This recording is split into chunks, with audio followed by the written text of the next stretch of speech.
welcome to our 54th commencement as we complete our 58th year of serving students in the community. What a beautiful day. I didn't realize we were going to play a little musical chairs when the music stopped. I think we have that fixed now, and the ceremony can begin.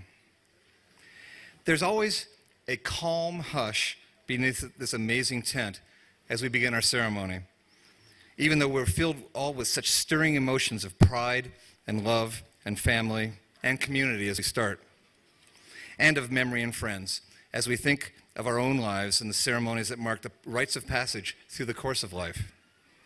And this is it, the culmination of wonderful years of endeavor and joy on the part of our students, service and care on the part of our faculty and staff, and love and support from you, the friends and family of these extraordinary young men and women. We're here to celebrate the class of 2013 for their efforts and accomplishments, but also for their goodness and promise. To borrow the words of Elliot Hartman as he addressed our incoming parents last week, we celebrate these students for both their passions, which run broadly and deeply across the range of human endeavor, but also for their compassion, which they extend to each other and throughout the school and the broader community. We speak of our mission here regularly. You can find a copy of it in your program today. We strive every day and every year to live up to it in our work. In the final analysis, though, it's all for naught unless it lives on in the lives of our graduates. I am so pleased that today I can report to you and the world that these students are ready to do just that in spectacular fashion. If the Academy came with a user's manual, these students in this class could write it. For rarely have I seen a class more fully embrace partnerships and friendships with their adult teachers and mentors. And this, of course, would be the user manual's first directive. This bond with the school and teachers was clear throughout the year as a record number, by a lot, of the seniors came to my office to hear their appraisals and talk about the school. I'm accustomed to hearing great things about fellow students, teachers, and the school during these conversations, but never have I heard such heartfelt stories of gratitude and admiration, and never have these stories been more specific or more eloquent. And then, after the all-school ceremony, award ceremony during the last week of class, is a memorable artistic representation of what this is all about, with a little plotting and explaining to me in my office, and rehearsals that must have been squeezed in amidst the senior projects presentations. The seniors ended the award ceremony with a flash mob dance to a tune from High School Musical entitled, "We're All in This Together." The joy of that moment came from the spirit and the exuberance of the class of 2013, not to mention the quality and synchronicity of their dancing. Seriously. Maybe we can have them do it again real quick at the end. It amazed and enlivened everyone in the gym, and it reinforced what they'd been telling me all year in the appraisals. These students are indeed all in this together, meaning life. And they were all together with the rest of the student body and the faculty as well, through their time here, to the great benefit and satisfaction of all. Given all of this, is it any wonder that the individual and group accomplishments of these students are the best we've witnessed in the history of the school? That their efforts, even when they didn't meet their aspirational goals, always pushed them forward and won our admiration? The highlights are astounding. The fourth highest number of national merit finalists of any independent school in the country. The second consecutive national mock trial championships, 11 straight boys state tennis titles, 5 straight girls soccer state championships, both statewide and national recognition of individuals in just about every area of endeavor found on campus. A wide and powerful set of offers to colleges near and far, with over $18 million and counting in merit aid offered by colleges hoping to raise the accomplishments and the profiles of their student body. An amazing figure above and beyond need-based financial aid. And even then, there's more. Accomplishments and endeavors created beyond our walls in activities we don't sponsor ourselves, but we so admire our students for pursuing. And finally, at work and in service, making a difference in the lives of their families and the greater community. All told, the accomplishments of this class will be remembered for a long time, just as the skills and habits of mind and effort they've gained here will stay with them as they head to college and life, well prepared to lead, succeed, and do good deeds throughout their life. This isn't the end of our relationship with our seniors, absolutely not, for they're part of our lives now. And part of our alumni association, a group comprised of similarly talented graduates from 5 decades of these ceremonies. Wherever I go, in town and around the country, to be with our alumni, I see habits and minds shared by the class of 2013, along with a lifelong desire to share stories about our teachers, our stories and our programs and our idealism. And best of all these days, a desire to help the next set of new Academy graduates as they begin to navigate the ins and outs of their lives after school. All of this grows each year with a larger and larger alumni body making more and more of a difference in the world and for each other. One last thing about the class of 2013, they haven't reached all of their goals. They haven't all fully aligned their efforts to the tasks that schools and life will bring. They'll still be growing for many years to come. But watch what happens next. The stories of these scholars at the next level and beyond will only get better, and man, will we enjoy hearing them. Bottom line, your children, our students sitting before you today, have more than held up their part of the bargain here, to the benefit of all and now to the benefit of the world.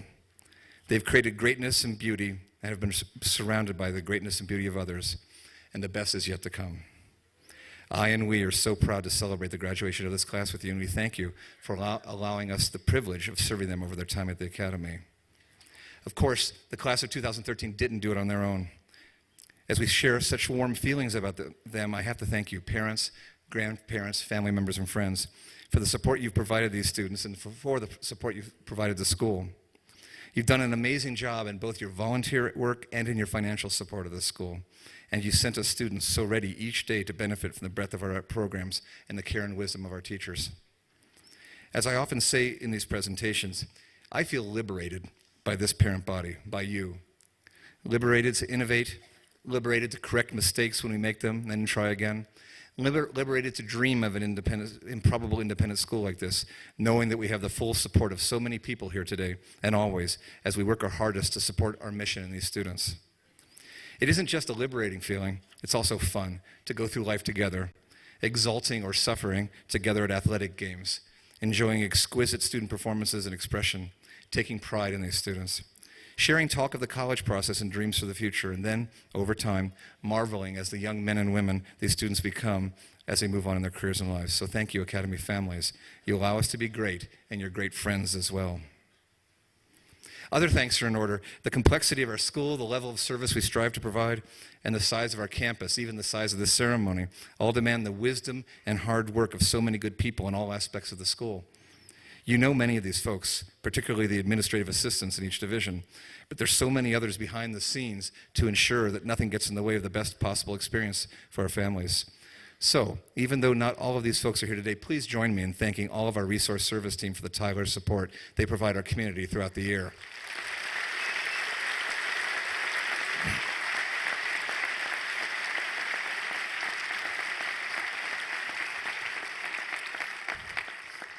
And a final thanks to our faculty. Ladies and gentlemen, this is an extraordinary gathering of teachers, thinkers, and caregivers sitting before us today.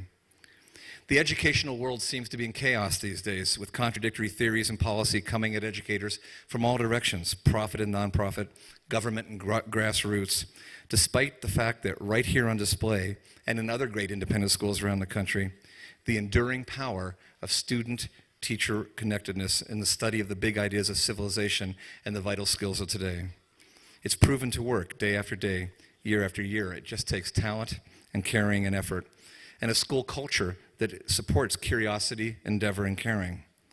And it works because these are very, very talented and caring human beings, the most interesting folks I've ever worked with in my life, and the most humorous, the most diverse in their thinking and interests, and the most willing I've ever seen to make a single educational institution their professional home for so many years of their lives.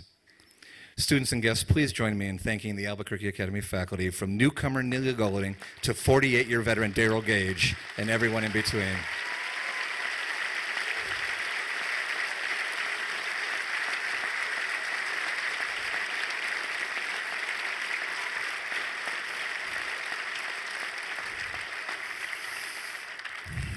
Amidst the enduring qualities of our faculty, there are, of course, the changes that occur when it comes time to retire. We have 6 folks retiring this year, and we'll miss them from our days here in the future. I'm going to ask them to stand and wait for a moment till they're all standing. Judy Hidenko, Marilyn Bernard, Nancy Bennett, Henry Bauer, William Ka, and Connie Teraday. Please stand.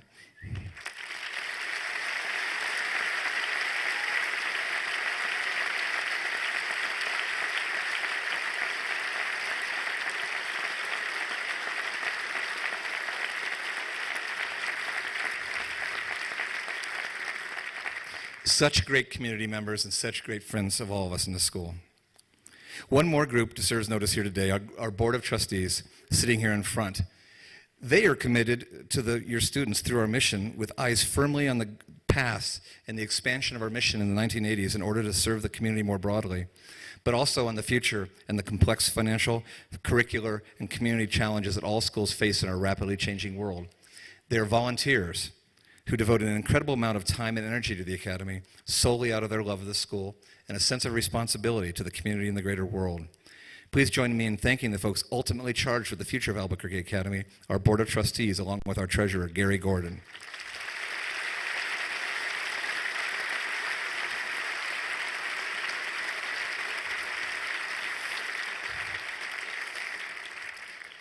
The work of today's Academy is being done well and lovingly by all of the folks I've mentioned thus far, but you know, none of them would be here if it wasn't for the dream and the generosity of a great New Mexican family. Each year at this time, and forevermore at Academy graduations, we pause to reflect upon the fact that we're here because of the Sims family. We even pause to wonder, where might we be instead if the Sims hadn't seen the promise of connecting New Mexican students with the independent school model? What a wildly generous gift so long ago. What a wildly improbable reality that the Academy sits here today, making such a difference in so many lives. So we honor the Sims today, and we consider how we too might change the lives of others for the better through our lives' actions and our philanthropy. We also acknowledge a new generation of those who care for our future, led by all of you who've supported our work through your philanthropy and by the extraordinary Sims-like gift given to us this spring by Ian and Sonnet McKinnon. Friends, there's so much more work to be done in this regard, but we are surely on our way. Representing the Sims today are Maggie Sims and Francie Goodart and John Goodart. We thank you on behalf of thousands of graduates and their families and on behalf of Albuquerque and New Mexico. Your family has changed more lives than any I've ever met. We reserve your seats back in the back so you can see the seniors each year, and we reserve a spot in our hearts for you. You've made such a difference in the lives of others. Thank you, Sims family.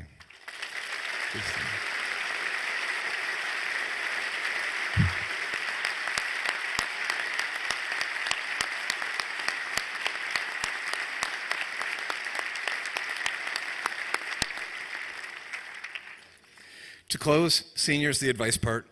Remember the more detailed things we discussed last week together. Never let your curiosity and intellectual explorations fade away regardless of the exigencies of your economy and jobs. Imagine the changes that will occur over the course of your life. It'll be mind-boggling, but recognize that ultimately it's what you can do that will see you through. So keep learning how to do things, new things. In the words of our mission, serve country and community with wisdom, conviction, and compassion. Take time, today and always, to thank the good people here who've helped you through school and life, and continue to love each other and a school that loves you in return for the rest of your lives. It's been such an honor and pleasure to serve you. Farewell and thank you, class of 2013.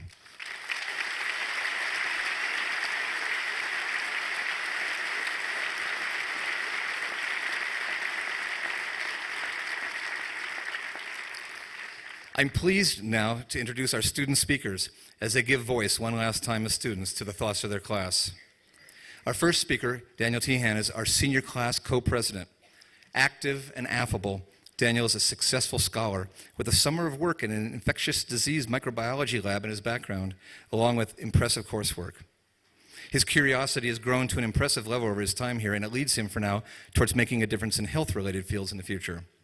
Of course, he's also one of our student leaders, a dear friend to his classmates, and a rugged participant on the ice hockey rink.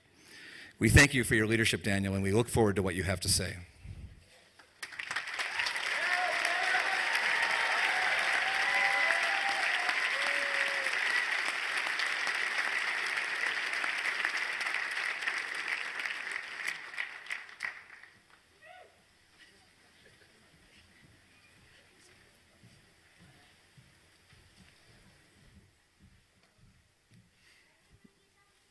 Good morning.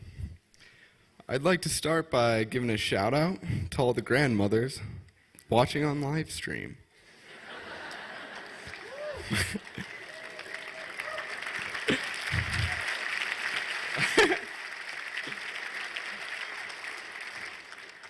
I remember even back in 6th grade thinking of this day. Back then, I always imagined graduation just as the end of my educational career. I'm not completely sure why I enrolled in academy and didn't even think of college in my life plan. I suppose my sixth grade self just didn't have very high aspirations. Fortunately, a lot changed over the 7 years I spent at Albuquerque Academy. I grew a couple of feet, lost my baby fat, and even began to sprout a little facial hair. I made numerous friends and witnessed many incredible feats by truly talented colleagues. I developed a calm, understanding, and accepting demeanor through my interactions with our small community, and most importantly, although it may have taken me longer than many others, I discovered a genuine interest in academics. By the time the end of junior year came around, chubby little uninspired Danny had made a full-blown transformation into the person I am today. By that point, I hadn't put in a smidgen of thought into the college application process, but I at least knew that I was definitely going to college. I now recognize graduation as more of a beginning than anything, and it finally made sense to me why they would call this ceremony the commencement ceremony. It was only about a month ago, when I discovered that I would be speaking here today, that I finally began to think seriously about the sentimental value of this day. I quickly realized that it was inaccurate and entirely too simplified to view graduation as either a beginning or an end. The varied and complicated feelings that permeate throughout the tent today make it evident that the graduation ceremony is unique in the diverse array of emotions it brings to every student, family member, and faculty. The class of 2013 sits in our fancy white plastic chairs. We feel excited at opening the next chapter of our lives. We're all dressed up in our styling, eco-friendly gowns and caps, and we're all anxious to get that diploma, seal the deal, and get the hell out of here. Still,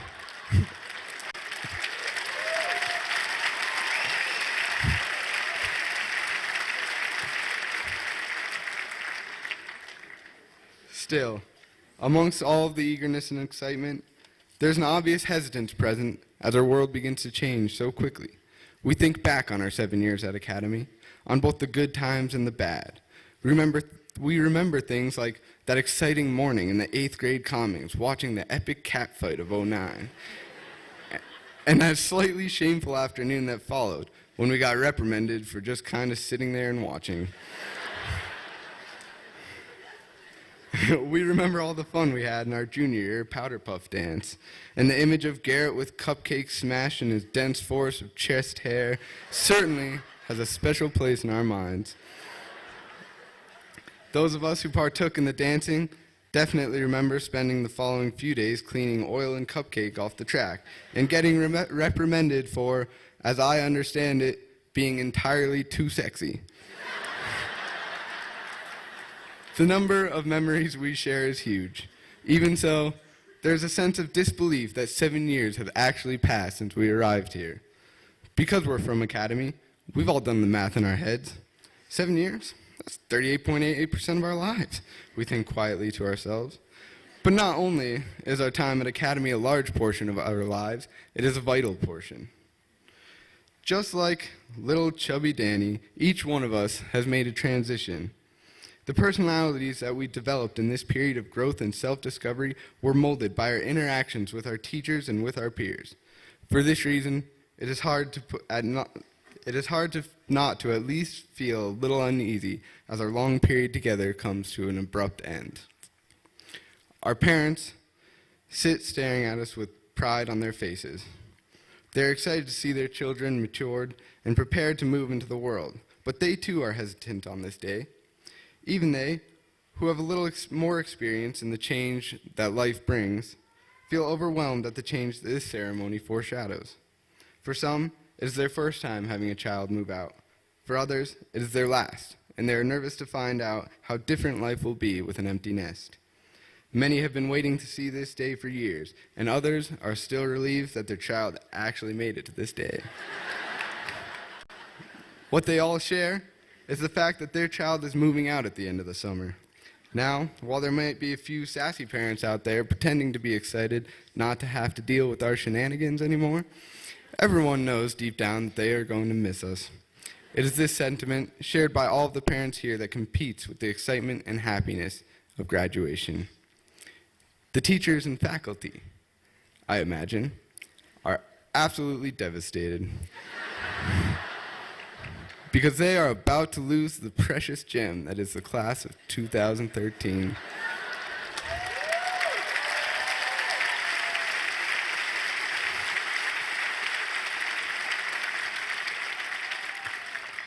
They have some hope that maybe one day a class might come by and rival our greatness, but in the back of their minds, they know it's probably just not going to happen. I'm sorry, guys. The friends and relatives, if they feel anything like I did at past graduation ceremonies, are ready to get to the good part of graduation where they actually see people graduate. So I'm skipping you. You're welcome. I myself feel a little nervous to be talking to more people than I ever have in my life, but other than that, I feel the same excitement as the other 168 soon-to-be college students sitting behind me. As for the hesitance, the fear of change, and the sense of disbelief that all of this is actually happening, I'm doing my best to simply push that aside for now. You see, in the last few weeks of high school, I, as I'm sure many others did, got pretty used to procrastinating with my assignments. It's interesting. One might think that having the end be so tangible would be motivation to finish the last few big assignments as high school as fast as possible. That wasn't the case, however, as I continued to ignore whatever assignments I could for as long as I could. Nevertheless, I found myself very stressed and very tired when our final week of classes came around. I vowed on that last Friday morning at about 2 a.m. that I wouldn't let myself procrastinate ever again. Then, 5 weeks after my last class, 6 weeks after I found out I was doing this speech today, and a week before graduation day, I finally began writing. But quickly got distracted doing any other thing I could possibly do with a computer. In an effort to justify my unavoidable laziness, I began searching for a beneficial use for procrastination. I quickly decided that procrastination may be used effectively on the uneasy feelings that disrupt this exciting day. If I just ignored all of those daunting worries, like I ignored my second semester assignments, maybe I could enjoy just the pure excitement of graduation. It turns out it is actually rather easy to delay the negative feelings about graduation. You simply have to recognize the fact that while commencement ceremony triggers paranoia about the impending change, we are not yet at that point of change. We still have this entire summer ahead of us, our final break to enjoy being together before we part ways. It seems obvious that we should do our best to enjoy this time and save our concerns for some time at the end of August, when facing them becomes inevitable. Live it up with your friends and spend some precious time with your families. For now, push any worries of college out of your mind. Our immediate future has already been decided, and any thoughts of concern at this point are just silly. Let our feelings of hesitance rest, and let today be a day of excitement, pride, and epic celebration.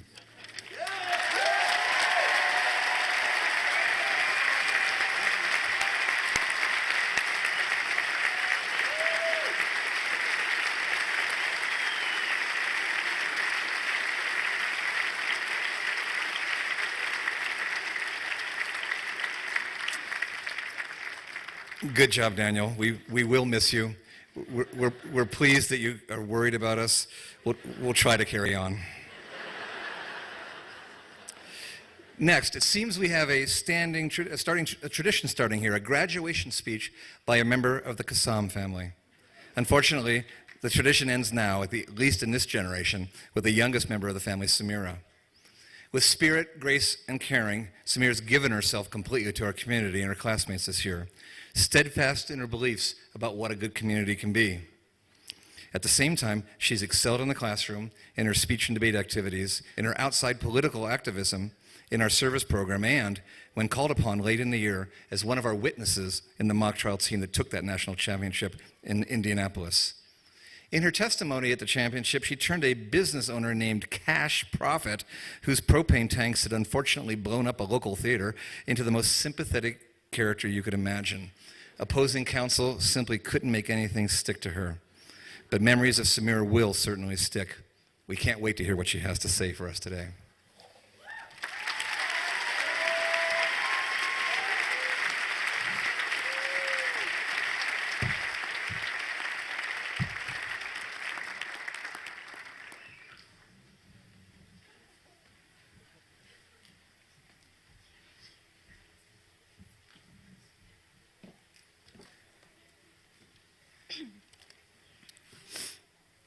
Good morning, family and friends, faculty and staff, and a special good morning to my graduating class of 2013.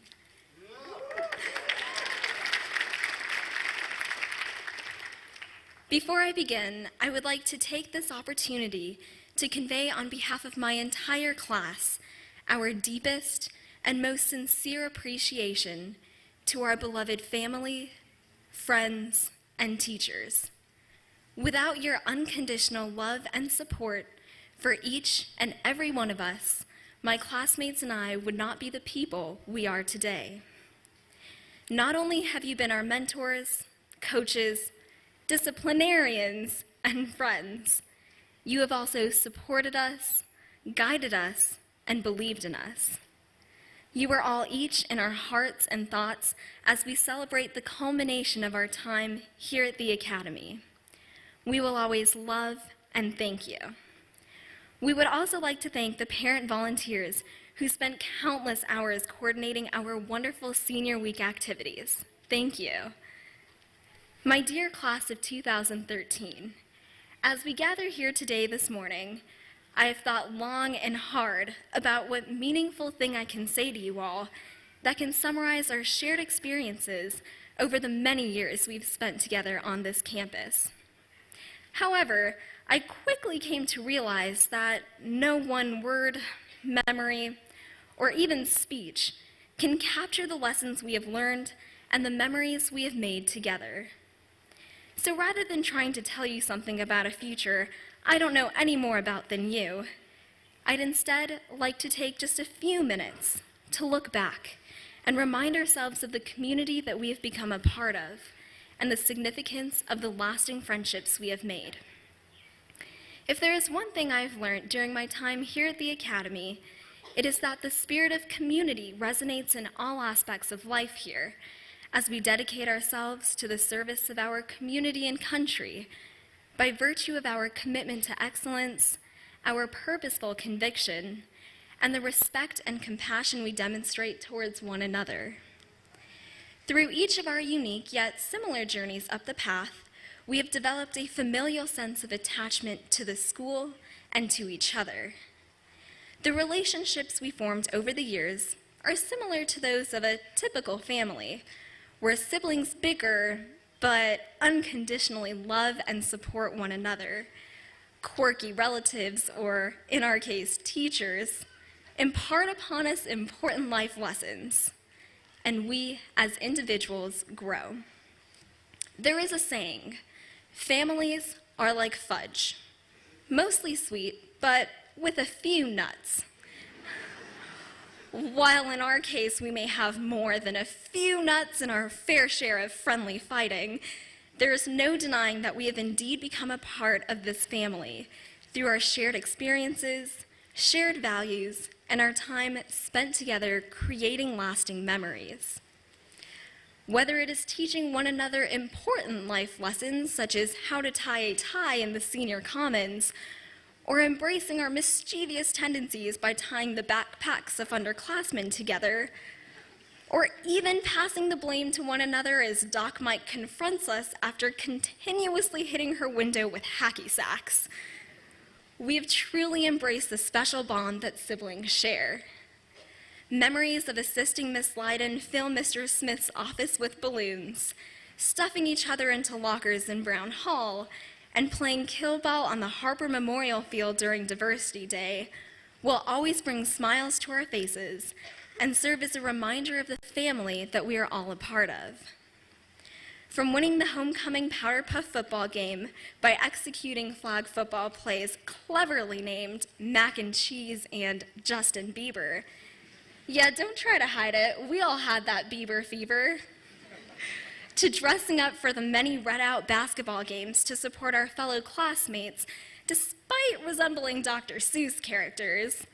It didn't matter how ridiculous we looked, because our wave of red on the St. Pius stands was an example of our team spirit, sense of pride and support for our fellow classmates and in the academy. As you sit here today waiting for me to finish this seemingly endless speech so we can continue with the graduation ceremonies, let us pause for just one more moment to think about what it is we will remember as we reminisce in college and beyond about our high school experience. Is it the AP Euro test we got a B on in Mr. Stockdale's class, or the time we spent together during our first period review sessions? Is it the grade we got on the Play-Doh paper, or remembering how we all sat around in the Commons complaining and procrastinating about it for weeks, only to find ourselves furiously typing away the night, or shall I say morning, it was due? Is it the math test we had trouble on Mr. Shafani's Algebra Geo class, or the unforgettable sight of he and Miss Leiden displaying the do's and don'ts of spring fashion, dressing up as gangsters? My point to you is this. I believe it is about the relationships we have with our friends, our teachers, and collectively as a class that have defined our time here. Through our studies in senior humanities, we learned about Aristotle's philosophy on friendship. This giving of affection, this notion of friendship, is found within the gates of the academy, where we have been inculcated with a set of shared values of how to be good people, with strong values who can be trusted, and who know the value of community, service, and friendship. As each of us steps outside those very gates this afternoon, I ask you to not let the world outside take or change the values we have been entrusted with. Never forget that what you do matters, how you treat others matters, the decisions you make matter, the values you hold matter. In the world around us, many people have come to expect less and less of each other. It seems like in this regard, our academy community has been operating on what Mr. Dimmers might describe as an inverse statistical curve. Because unlike the world outside these gates, we have always come to expect more and more of each other. It is my hope that we never forget the value of this community and our place within it, but also that we take these values to wherever we are going next, be it California, Missouri, New York, or even India. As we leave this campus that has housed and protected us for years, I have no doubt that we will all become busy checking the boxes society expects of us. Higher education, well-paying job, climbing the ladder of material and career success. I could go on. But if there's one thing I hope you take away from the memory road we just traveled through, it is that I hope you do not forget to check one of the most important boxes of all. A box that makes all the other boxes worth it. Be sure to develop relationships and make friends who can share your experiences along the way. Friends that believe in you, that inspire you, and yes, even friends that challenge you. Be the friend you have been to me and to each other to those in your new communities. So every so often, take a minute, think back, and smile at all you have. Your friends, your family, your future, and each other. Together, we have made it through the after effects of medieval day as we struggled to remove our Sharpied-on beards. We found the light at the end of Heart of Darkness, and we have made it to this day together. Today, as I look to each and every one of you, I want to thank you for the times that we have shared, the memories we have created, and all the new memories we will make, and the shared experiences we will have in the future. Because today is not the end, for there is no end to family. Yesterday, today, and every day we will always be bound by this familial bond. So as we strive to continuously and collectively make the world a better place through our passion and persistence, always remember that you are supported by a community, a family, for that is truly what we are and what we will always be. Congratulations, class of 2013. We did it.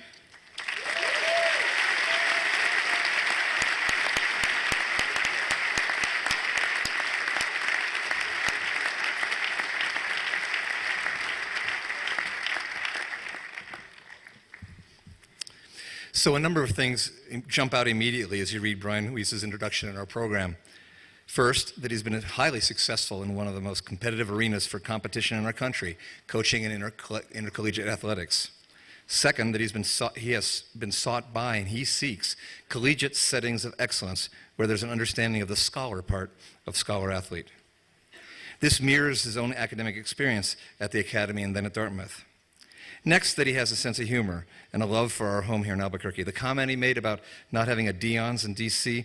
is a familiar one to us, similar to the green chili lament we hear from alumni all over the country. Full disclosure, as far as I know, Mark Herman, class of 1987 and CEO of Dion's, didn't offer any free pizza to Brian or the school for the product placement in the program. What the introduction doesn't mention is that while at the academy, Brian was at the center of student life and spirit, keeping morale high even as he went through some tough stretches with knee problems that left him off the pitch and in a wheelchair for long periods of time in his sophomore and junior years. Undeterred, he coached youth soccer, wrote for The Advocate, volunteered at All Faiths Receiving Home, played on the chess team, excelled in all of his courses, particularly mathematics, and then, wonderfully, returned to be our keeper on the soccer team his senior year. His senior appraisal closes like this: "We are simply sure of Brian, sure of his desire to achieve and grow through scholarship and experience, and sure, too, of his ability to do so. It is with genuine affection and confidence that we offer Brian Weiss our strong recommendation." It was a great appraisal, which we read to Brian and his family again last night, our tradition with our graduation speakers. Brian Weiss, he's a keeper, all right. Another one of our wonderful alums making a difference in the lives of all those around him. What do you have to say, Coach?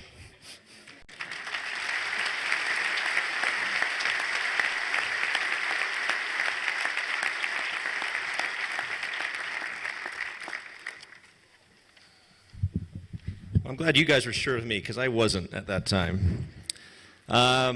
First, I got to thank Andy for putting me on after Daniel and after the mock trial national champion. That's makes me nervous. I was happy until I got that bit of news. This place is great. I want to thank the Academy and Andy for inviting me back. You know, every time I come here, I always think this place is a little Garden of Eden of academics. And I've been in some places at Stanford and Dartmouth and Notre Dame and now Georgetown, and this place rivals all of them in that regard. And when I was walking down with Andy and the faculty and the students came walking by, I got chills. I remember what that was like. And so much youth. It's very exciting. It's a little surreal to be standing here.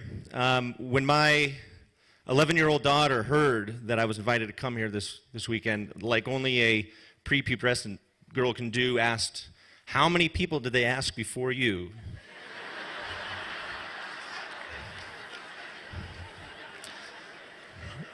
Yeah. And only Andy knows that. But a lot of you probably wondering the same thing.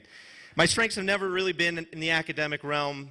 And despite my background, never really even been in the athletic realm. I was always a good student. I was always a good enough athlete, but I was never exceptional at either of those things. Not academy exceptional when you hear about these kids. My strengths lied in something else, and I think the academy accentuated that for me. And what I want to talk about is what the academy has prepared all you guys for. Wouldn't it be great to know exactly what lies ahead? And there's reference in both of the students talking there. It's sort of scary. But you're prepared. This vast, terrifying exciting moment in your lives that it looks like you're about to walk into this big void all alone. You're prepared. The academy will be there with you. And the experiences you've gotten here, whether you know it or not, you've been preparing for the last 7 years from this place. To become your own person, to create your own vision, to see a goal, to reach for it, and not if you fail, but when you fail, to have the confidence to stand back up and reach for that goal again. That's what this place has done. In short, to problem solve life. And lots of educators believe the best kind of learning is experiential learning, what Aristotle, from what I'm told, called learning from experience. Humanities, I think, taught me that, or should have taught me that.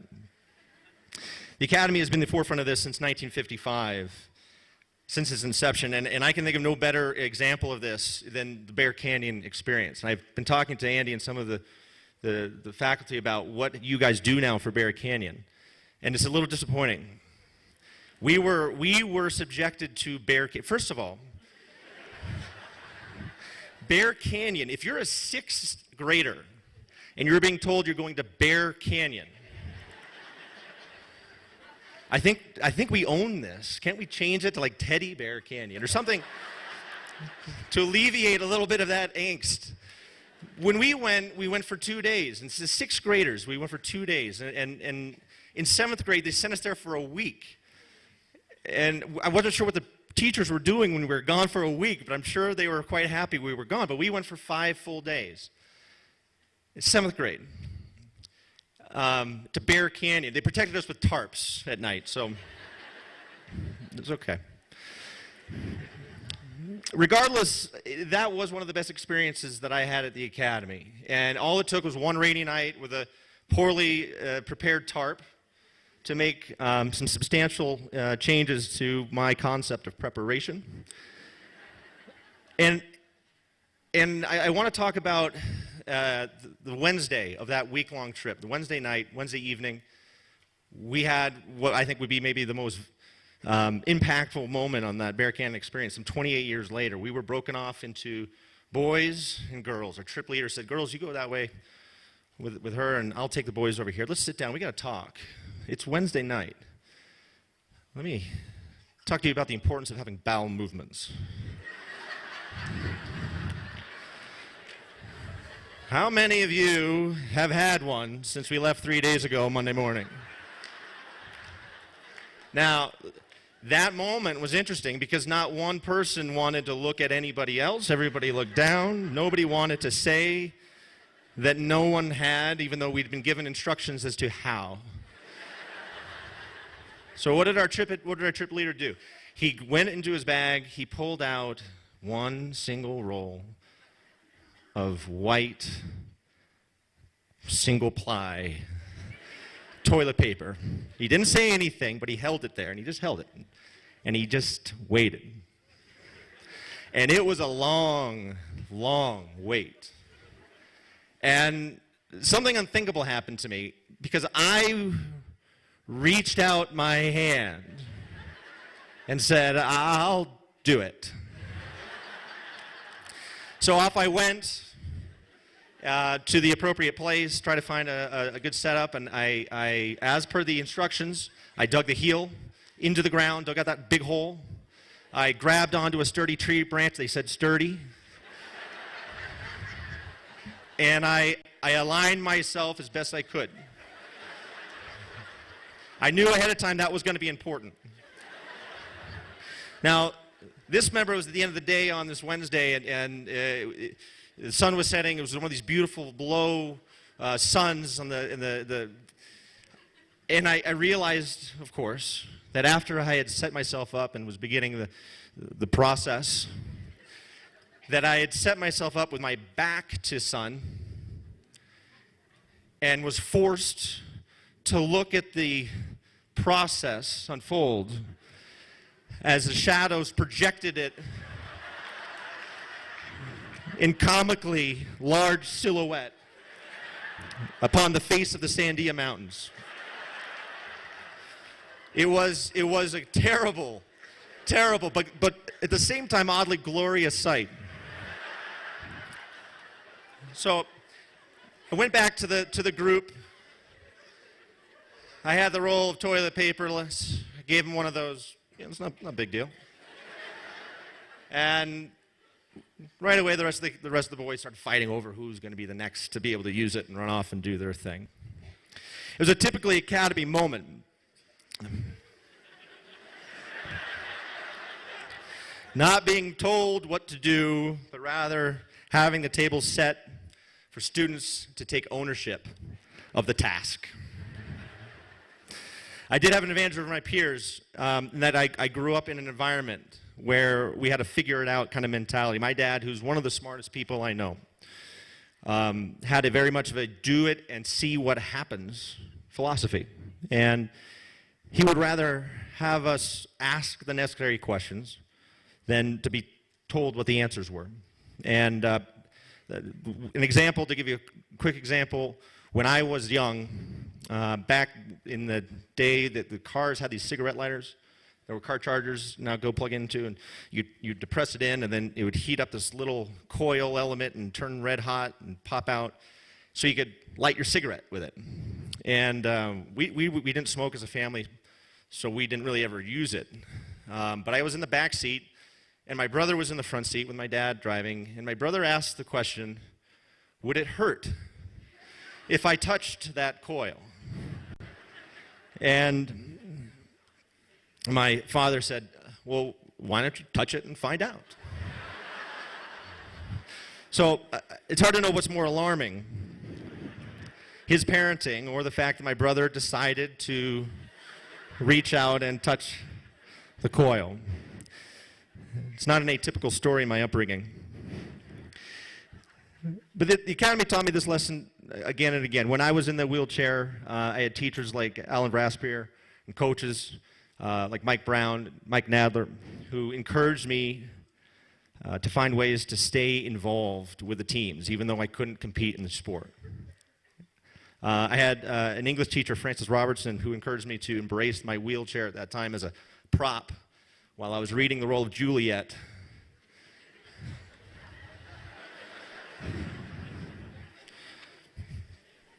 It was very Shakespearean of her to do the balcony scene with a male reading a female's role, I thought. So that's what I tell myself, at least. So anyway, off to Dartmouth. I got a diploma from Dartmouth. I got one at Stanford. And when I was getting my master's degree at Stanford, I joined an improv group. And it's not one of the improv groups where you kind of grab a mic and start talking about jokes and doing that. You don't do that. That's terrifying. But it's one where you create scenes. And this was a really happy accident for me. Because when I was there, that moment, that improv experience taught me a version of the Academy's lesson that I was ready to hear, that resonated with me very much.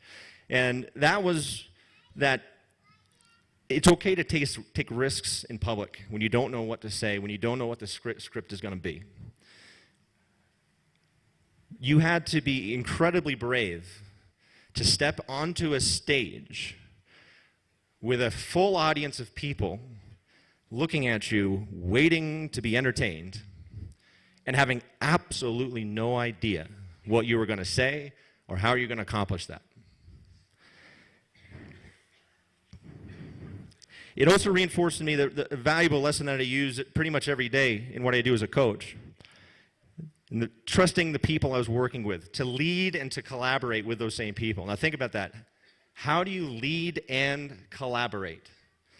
That's a real challenge, because if you swing too far one direction, you become a tyrant. You swing too far the other direction, you become somebody's lackey. And neither of those things are really good. And my guess is, for this class and listening to the accomplishments they had, when you were successful, you did that. You led and you collaborated at the same time. But even with all this preparation, I've bumbled through plenty of hard situations. 7 years ago, when you guys were sixth graders, I was offered the head coaching job at Georgetown. It was my first head coaching position. And when I stepped up and grabbed ownership of that challenge, I felt a little like how I did when I was sitting in your seats 20 years ago, which was excited, but also very terrified. And being in charge means that you must have a vision. You must be able to lead everyone along a path to make that vision a reality. And despite all the effort in the world, those first 2 years were tough. We started my first year at 6-11. And now I have another beef about this, by the way, because in my profession, your record is who you are. As a coach, if you're 6-11, you're not doing so well. If you're 20-0, you're the best thing in the world. And I would like to see that applied to more professions. All right? So if you can imagine going into your doctor's operating room and asking, Doc, as you're wheeling me in here, just what's the record? And if he says 17-3, all right, I guess that's okay. But what you don't want to hear is, well, today's season opening day. Or, well, you know, with a good result today, we'll get to 500. Anyway, back to the point. But despite all of my best efforts, we started 6-11. In my second year, we were 2-7 to start halfway through that season. And I had open letters from alums and people calling for me to be fired. It wasn't good enough. And it was a low point for my career because I wasn't in a situation where I said, well, I'm just kind of half-assing this. I'll try better next year and we'll be good. I was applying myself as fully as I possibly could. And by all measures, I had failed up to that point. Now, 5 years later, this past season, we ended up having the most successful season in our program's history. We played in the national championship game, a game we should have, maybe could have won. And I was told that it was the first time that a team sport at Georgetown had played in a national championship game in 26 years. And that was back in when Ewing was playing basketball. That was the last team that had done that. And that happened because I was okay with myself when things were at their worst. I was okay with the fact that I had failed at that point. I wasn't happy about it, but I understood that was okay. That happens. I got better at leading and collaborating. I got better at having more faith in the people around me, and worked really hard to make sure to be worthy of the faith in them, for them to have in me. And if there's one constant in sport, is every team I've ever coached, played on, has had a record that is directly correlated to the quality of the players leading it. And when I hold out a captain's armband every year to whoever we're talking about anointing as captain, as it were, I always say, we will either be good or we'll be terrible because of you. Not the other 25 guys, you. Because they need to know that. And because it's true. It's a heavy burden to carry. And the interesting thing is I like to notice, do they hesitate for a moment before they then grab the armband? And if they do hesitate, I worry. Co-captains.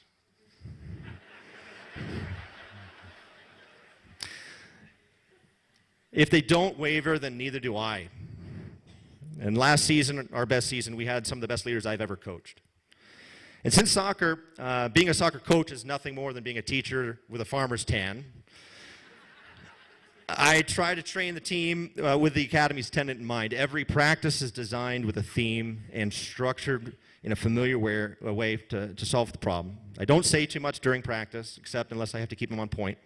And then after practice is over, we get everybody together and we say, did you do what the challenge asked you to do? And the interesting thing is because they're playing amongst themselves in practice, half of your team has just failed and half of your team has just succeeded. And both are great and both are important. And they both will learn from it and apply it the next day. Now, this becomes important because in our sport there are no timeouts, no stoppages of play, only halftime. And the players don't know how to solve the challenges each game presents on their own without my help. They won't succeed. If they can't move on from their mistakes, no matter how costly, in the middle of the game, they will not succeed. If they don't trust in each other, they will not succeed. And at the end, if I don't trust in them, we will not succeed. And when we put the team out onto the field, we say, I hope they got it right. We've prepared as best as we can. We think we know what they're going to do. And if they do something different, I hope we can adjust and overcome. And that actually sounds a lot like the mock trial team, from what I understand, from what they did. Mistakes and bumbling are to be expected. And if there's one thing I've learned from 2 decades of being around college kids, it's brain chemistry. Now pay attention. I'm going to give you guys a gift. Okay? So this is the only thing you have to remember is this gift. Your prefrontal cortex won't develop for another few years. Now, this is the part of the brain that controls decision making and impulse control. So, you are going to college biologically lacking decision making and impulse control. Okay, so I think part of that's what makes college so fun. But that's just a gift to you, class of 2013, because it is the ultimate cop-out. That was really dumb of me, but, you know, the prefrontal cortex thing. It takes a lot of the fear away when you can accept that there are mistakes ahead of you to be learned from, and it's okay to make them. As long as you're brave enough to continue to step forward after you've made them and be the first one to do so. Now, as you all prepare to go on from here, you have a lot to solve on your own. You have to do it on your own. And that can be a sobering thought in this exciting and scary time.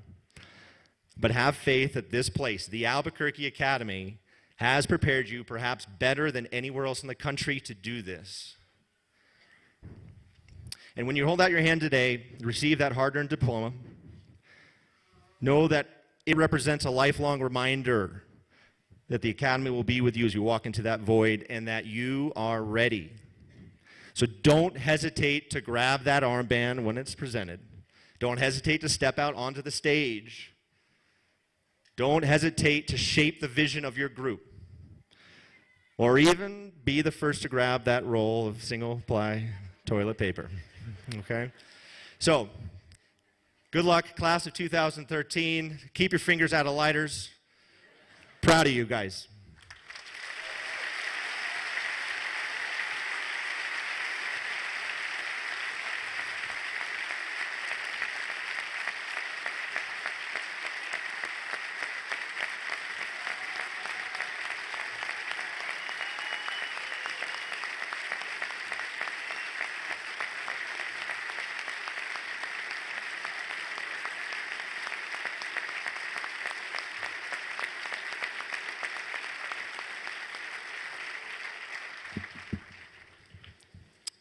Wow.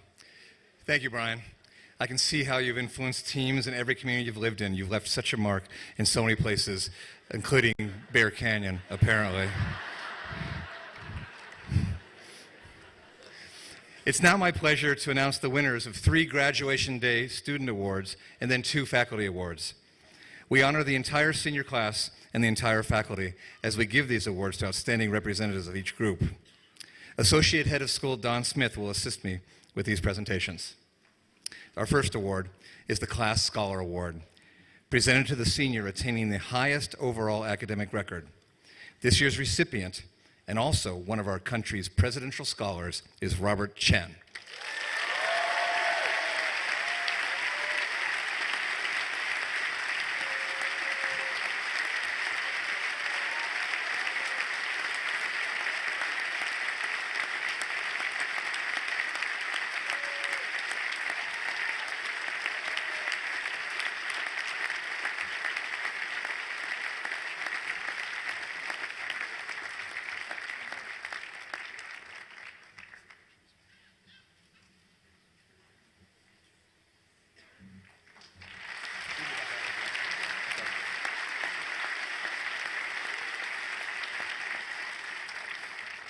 Next, the Academy Award. This award is chosen by the students of the junior and senior classes to honor qualities of leadership, loyalty, and character. This year, the award goes to Samira Al-Qassam.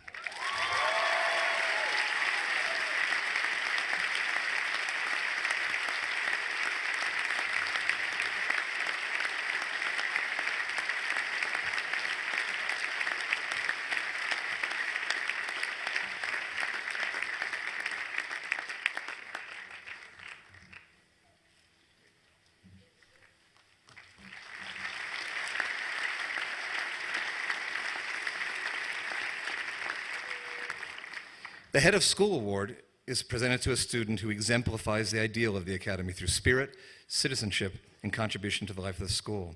This year's recipient is Sarah Ruth Gorvetzian.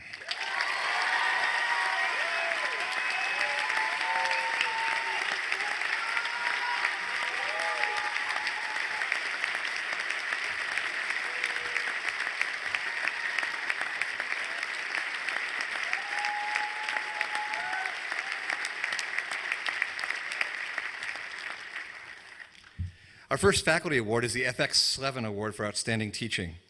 This award honors the contributions of Frank Slevin to the Students' Academy of Albuquerque Academy. In his 17 years of service to the school as chair of the English department, Mr. Slevin balanced rigor with compassion, promoted patient inquiry, and championed graceful expression. He was a determined generalist who displayed thoroughness, judiciousness, and a great humor in all he undertook. When this year's recipient was applying for a job at the Academy, one of the referents said glowingly that she was a master teacher and that after teaching a demonstration class while interviewing at her previous school, the students went running to the department chair to insist she be hired. These references came to us in 1992, and if she was a master teacher, beloved of students and colleagues then, she is even more so now. With the ability to teach the entire curriculum of her department, the energy and generosity to tutor students from throughout the division, not just her own, the mental acuity to design one of the most important aspects of our lives on campus, our schedule, and a passion for caring for all of our students as they discover who they are. This year's recipient has left a lasting mark on her students and our school. One of our juniors perhaps said it best in her Slevin Award recommendation letter when she wrote, "I've been continuously amazed by her extraordinary commitment to the success of her students." This year's Slevin Award winner is math teacher, student advocate, school scheduler, community leader, and good friend to all, Janet Wilson.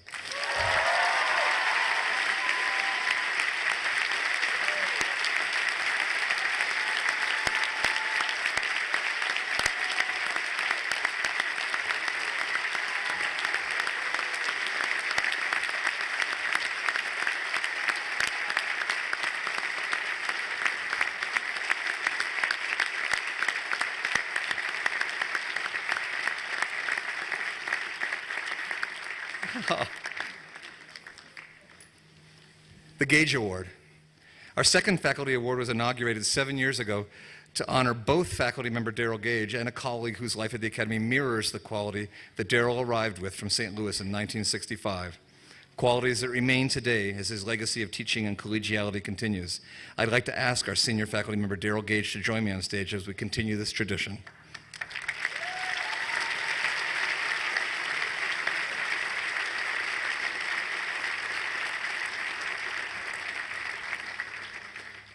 The Gage Award was established in December 2005 to honor both the longevity, now 48 years, of Daryl Gage's service to the Academy and the loving nature of that service. It is awarded annually to a teacher who, like Daryl, enriches the Academy community through infectious enthusiasm for his or her discipline, deep devotion to students, care for and loyalty to colleagues, positive and unflagging work ethic, understanding of the interconnectedness of a school community, and a joie de vivre. Daryl never gives up on a student, and he will never be forgotten by those whose lives he's touched. This year's recipient is a Renaissance woman. She will engage with any idea in any arena of thought and then help make sense of the idea for others with her extraordinary gifts as a teacher. Be it a book, a movie, a new idea, a new technology, she brings wide eyes and a discerning mind to the task of understanding the world, and she gets to that understanding with great independence of thought, along with little or no pretense. So intellectually adept, but equally at home in a natural world. She creates meaning in her relationship with nature, with localism and local food, and even with her love of riding and horses. She's a leader, both by position and by nature, whose impact on the school grows with each new task she undertakes, and she is an extraordinary fit with our mission in the Southwest, given the depth of her studies of the Southwest and the Native American experience. Her students linger on, coming to her office, wanting more time with her, knowing they will learn with each class and with each encounter. Her willingness to jump into student life matches her willingness to jump into anything that will improve her teaching or improve our school. And, like all of the winners of the Gage Award over the years, Daryl says she's great. We are proud to give this year's Gage Award to Casey Citron.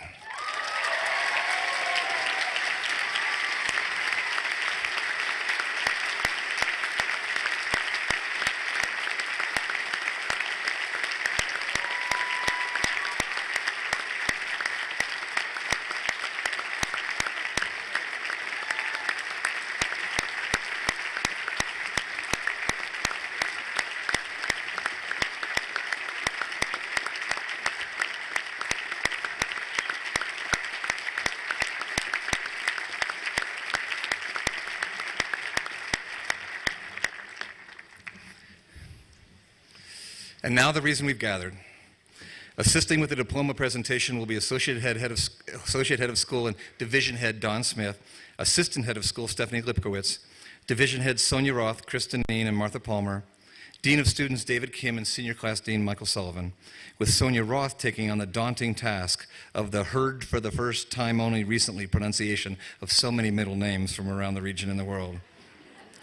Presiding over this moment and validating the successful completion of our academic program will be past parent and the good and tireless chairman of our Board of Trustees, Walter Stern.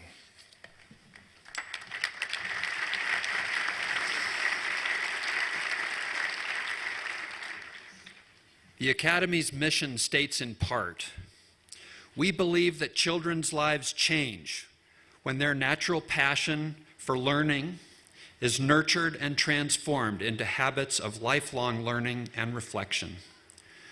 We believe that the world changes as these children learn to serve country and community with wisdom, conviction, and compassion.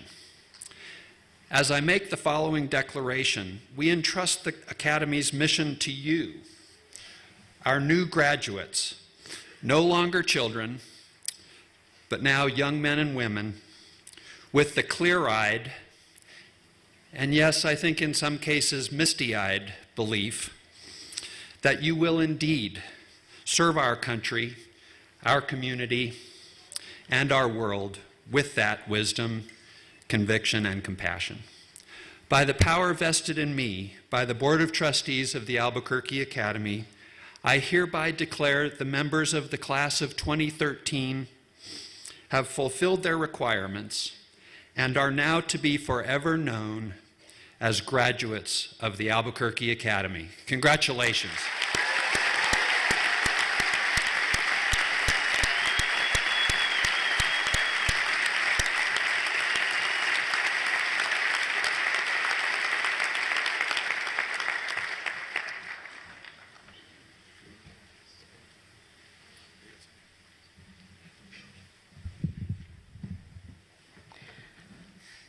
Would the class of 2013 please prepare to receive your diplomas?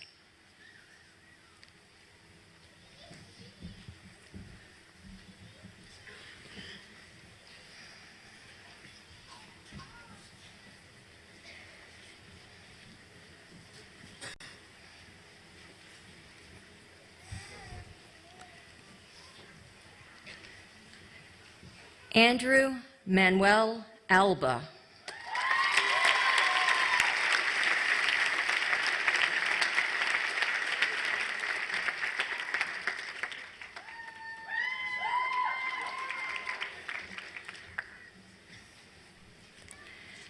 Patrick Sean Anker.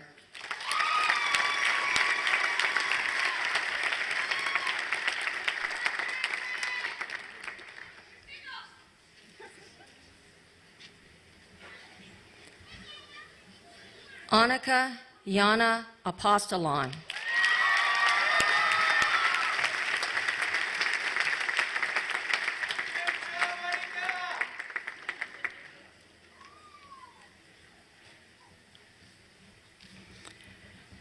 Rachel Claire Baca, cum laude.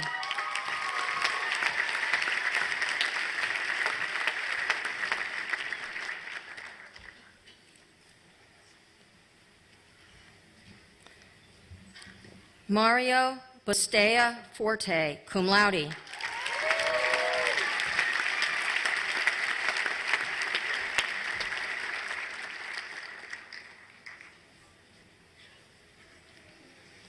Annika Martinez Benya, cum laude.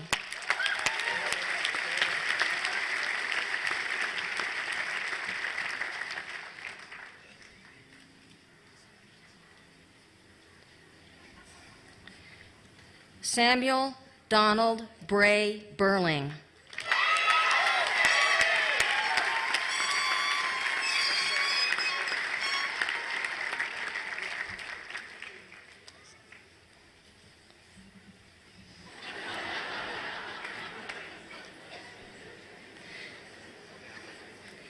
Eli Rimson Bernstein, cum laude.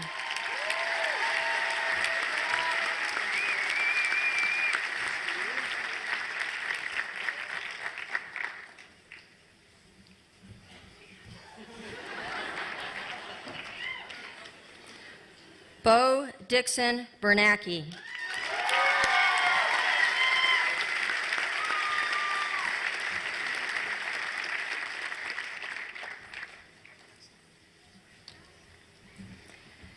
Eric James Blumenschein.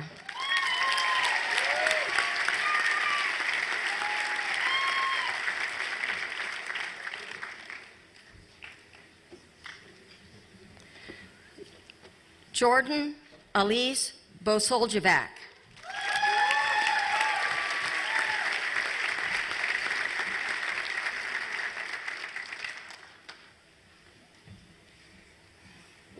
Ksenia Y. Bosina, in absentia.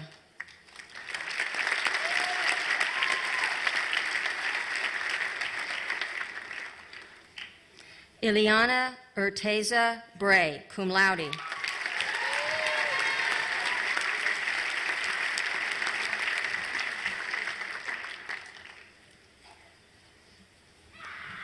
Drew Soyson Brost.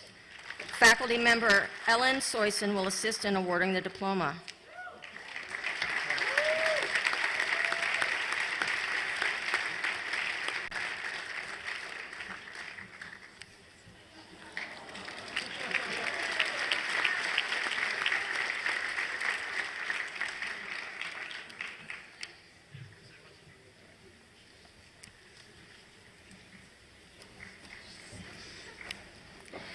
Daniel Ryan Brown.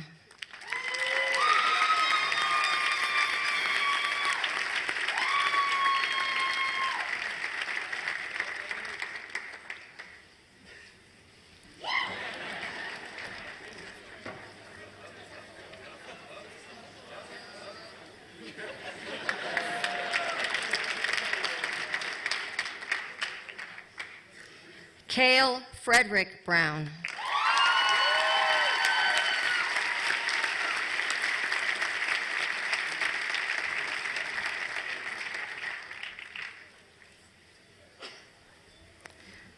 Tyler John Buffett.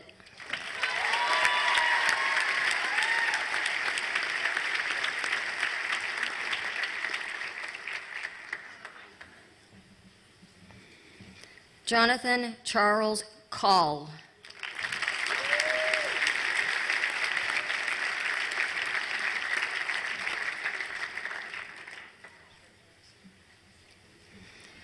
Christian James Carbajal.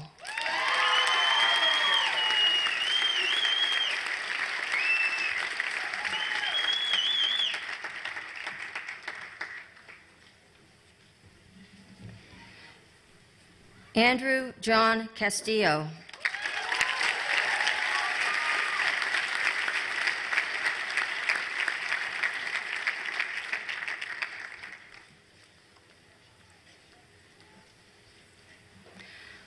Robert Xiangyo Chen, cum laude.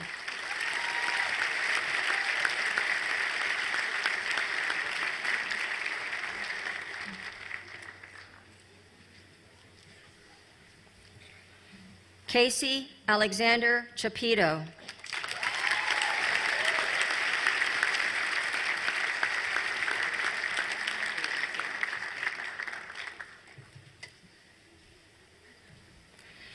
Aislinn Emery Cooper.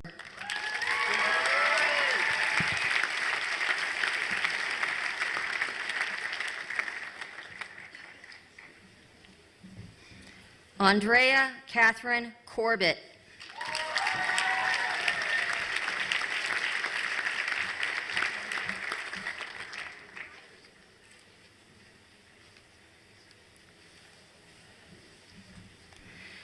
Angela Renee Coriz.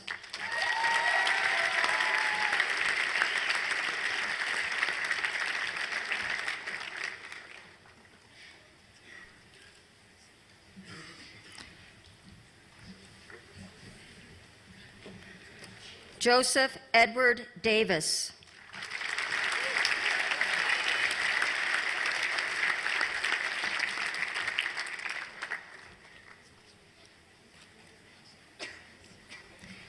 Ian George DeBlanc.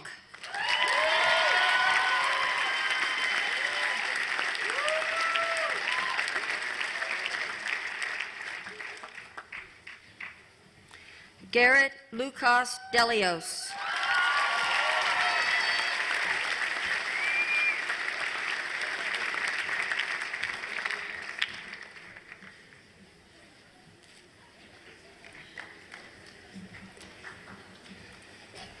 Nico Thomas Dusima.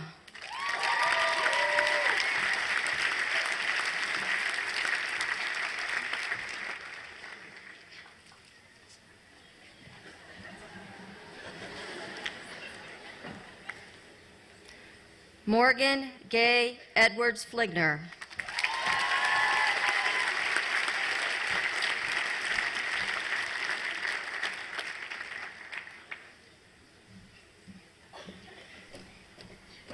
Karina Mary Espelin, cum laude.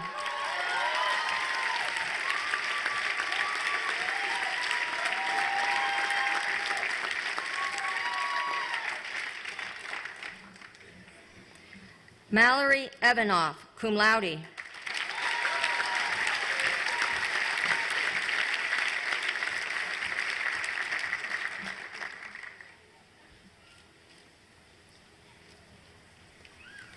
Vanessa Ann Laux Evans.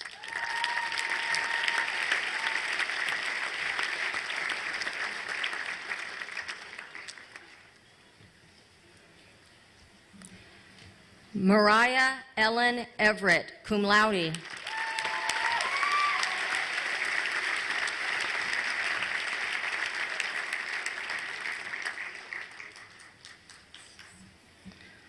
Justin Shrinray Fan, staff member Galatia Ying will assist in awarding the diploma.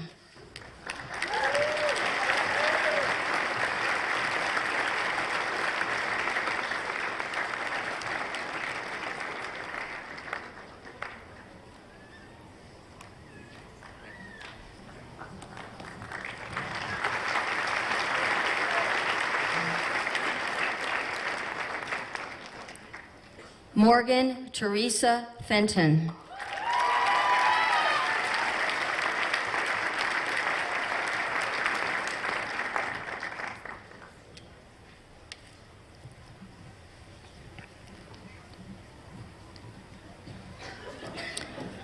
Sophia Liana Figueroa.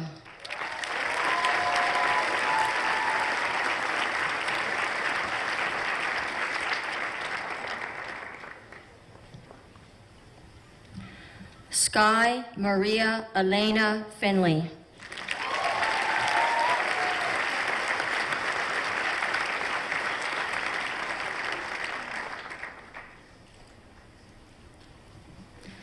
Natalie Rose Fleischer.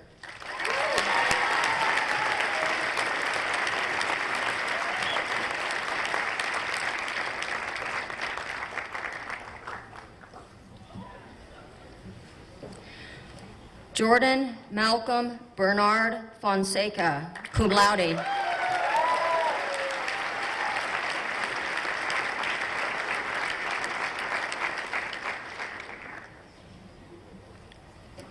Christina Lynn Fox, cum laude.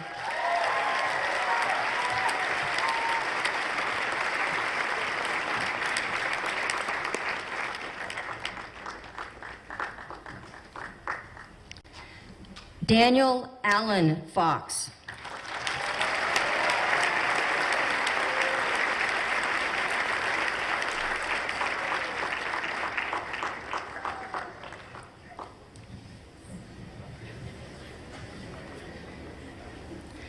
Nicole Joy Fox, cum laude.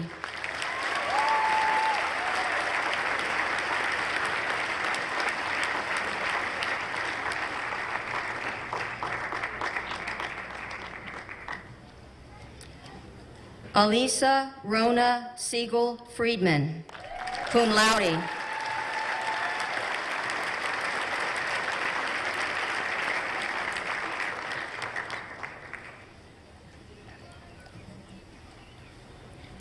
Natalka Elizabeth Gergiabova.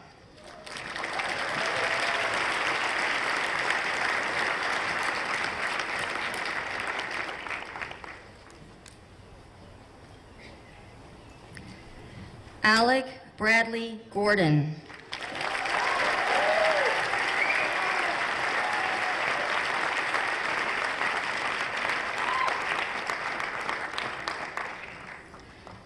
Sarah Ruth Gorvetzian, cum laude.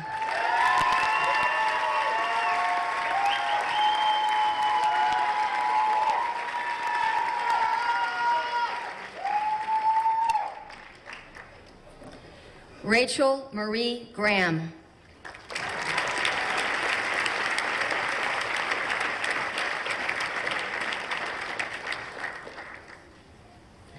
Victoria Ray Grano.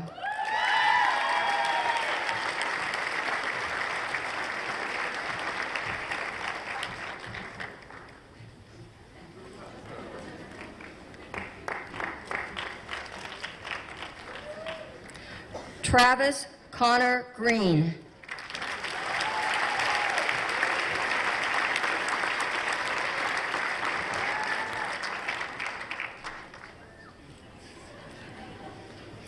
Yvonne Patricia Green, cum laude.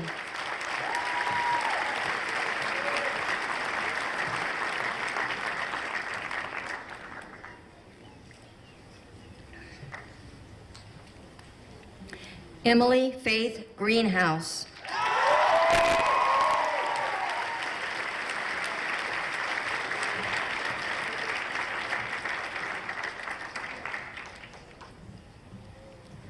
Joseph James Griego, cum laude.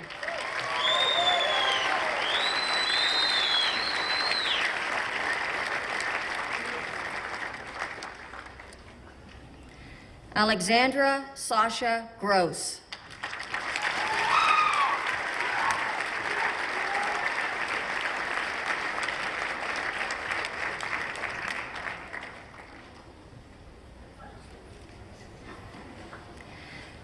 Gavin Trenchard Hall, cum laude. Board of Trustee member Jenny Hall will assist in awarding the diploma.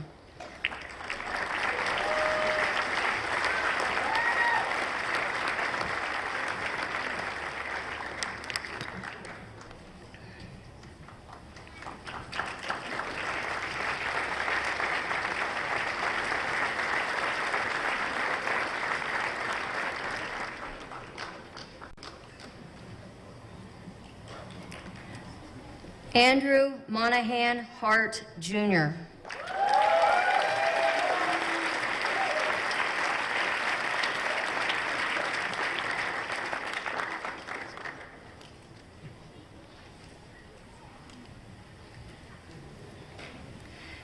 Elliot Coghill Hartman.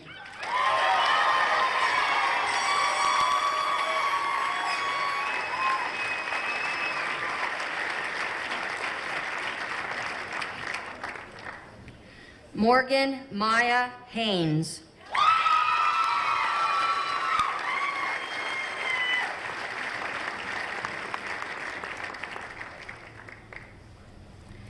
Kaylin Himmelstein Hendrickson.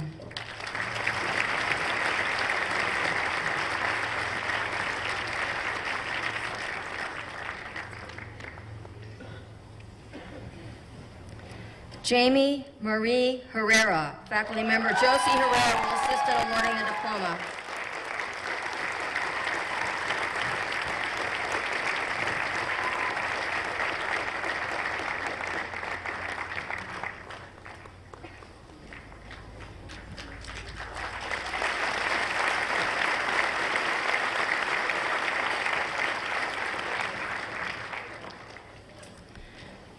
Jerry Edward Howe.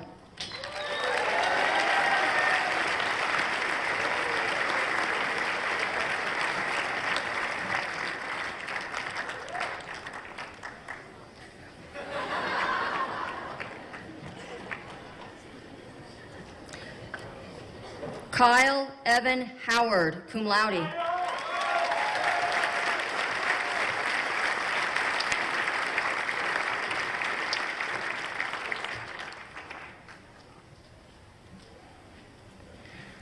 Morgan Michael Iverson.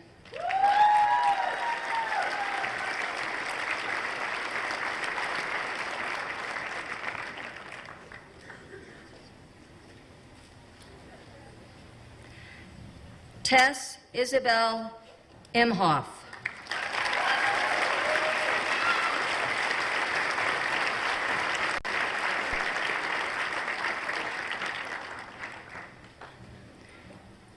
Noah Walter Ivy.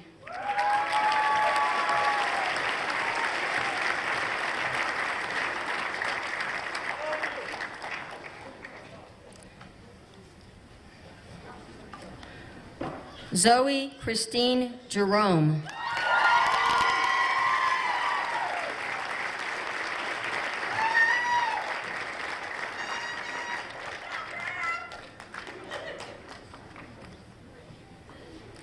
Betsy Peterman Joles.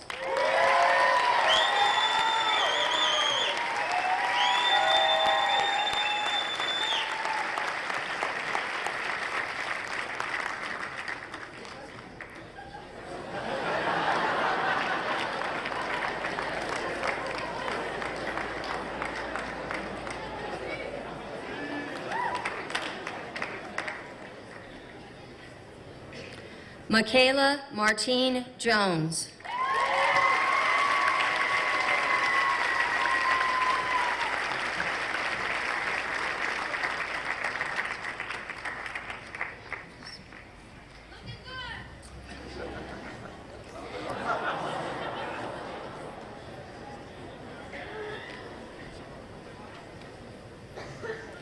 Daniel Paul Juarez.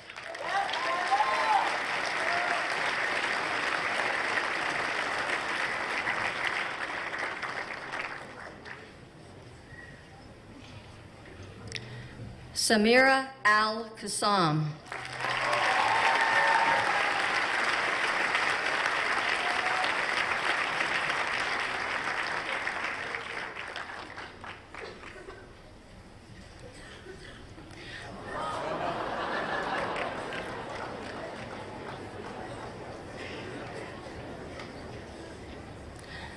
Eileen Hannah Kawamoto. Staff member Christina Kawamoto will assist in awarding the diploma.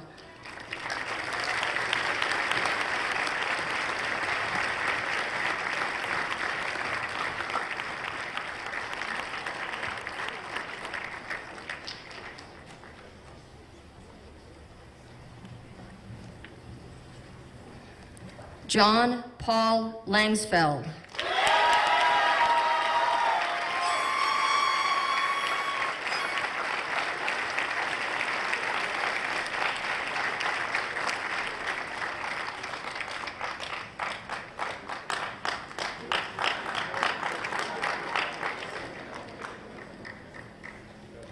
Ryan Ethan Lasensi.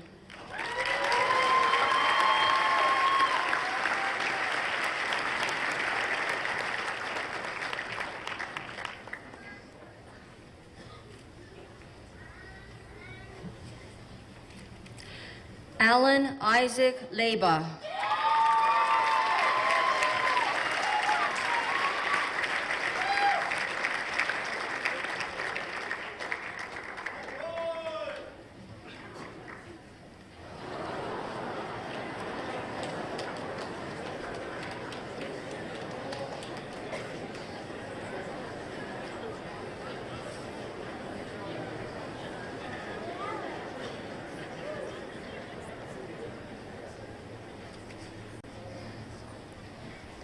Andrew Robert Lesia, cum laude.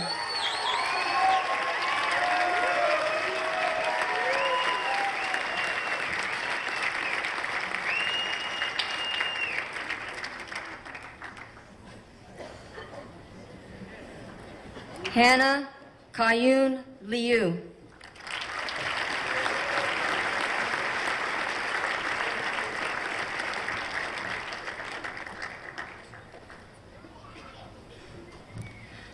Thomas John Lindgren.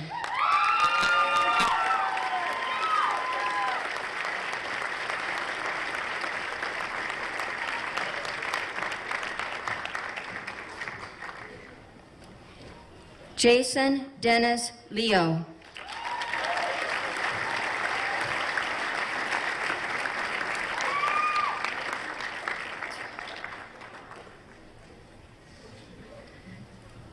Evan Duran Liu, cum laude.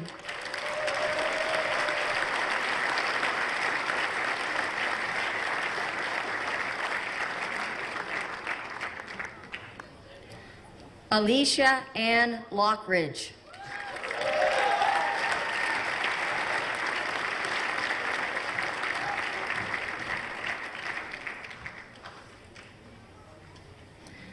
Andrea Stephanie Lowe.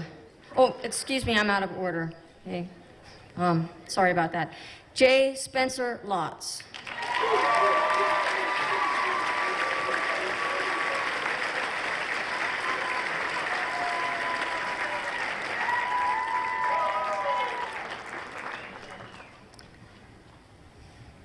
Andrea Stephanie Lowe.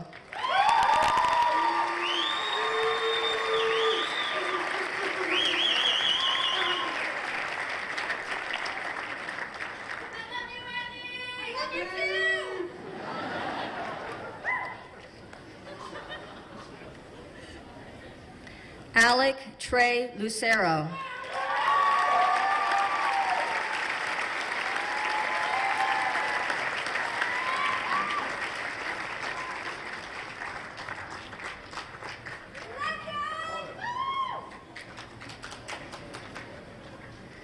Carmen Rafaelita Lucero.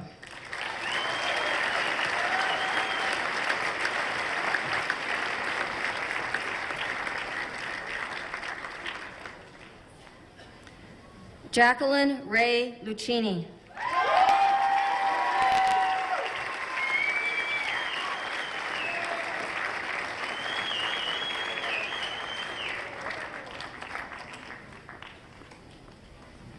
Stephen Nicholas Liku.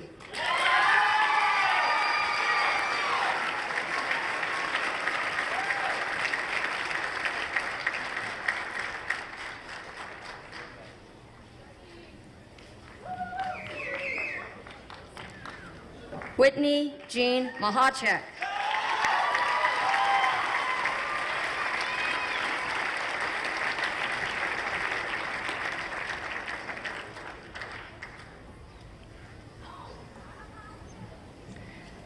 Vanessa Moncia Marquez.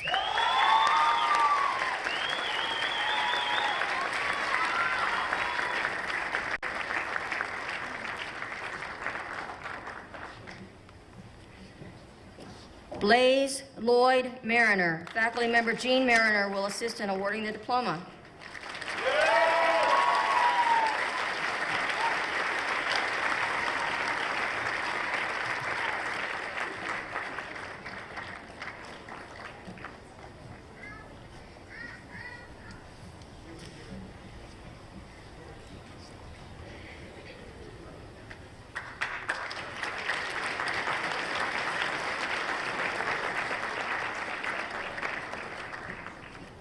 Allison Marie Marley.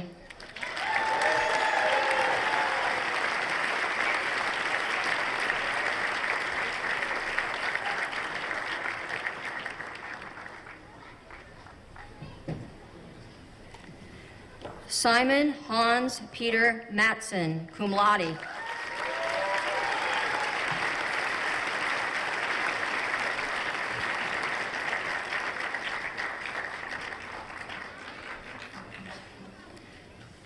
Sean Christopher McCain.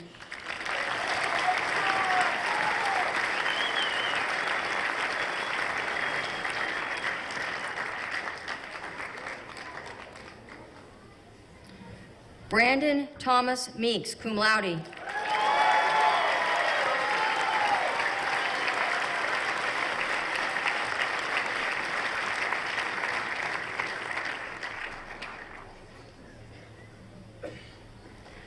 Mackenzie Lee Miller.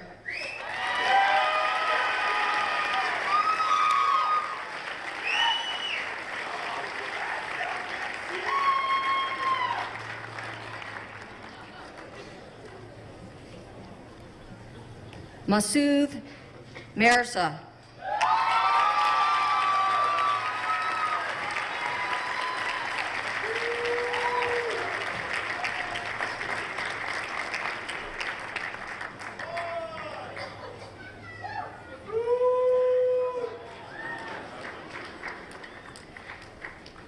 Kristen Elise Molina.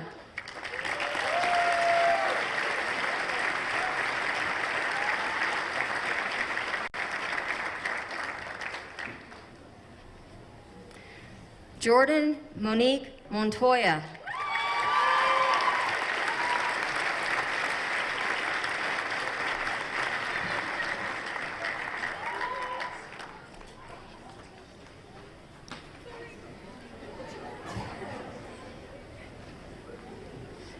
Samantha Marianne Moreno Uliberry.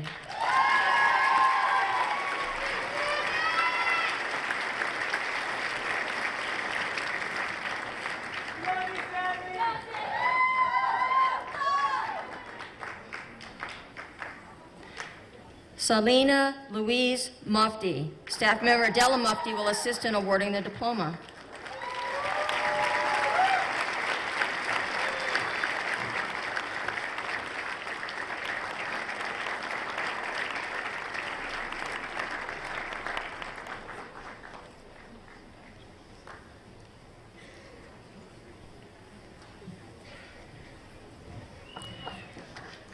Zoe Carol Alexina Murphy. Faculty member Austin Murphy will assist in awarding the diploma.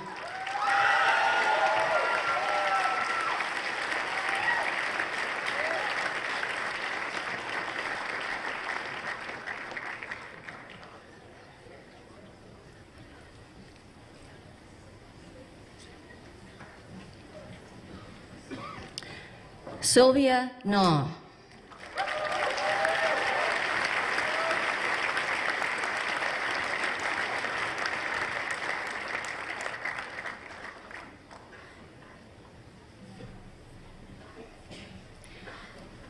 Jenny Marie No.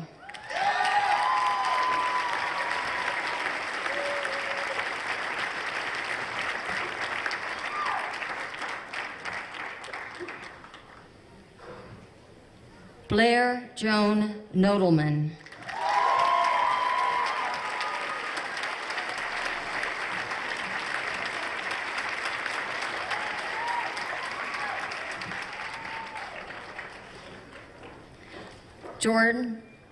Jordan Kanessa Oglesby.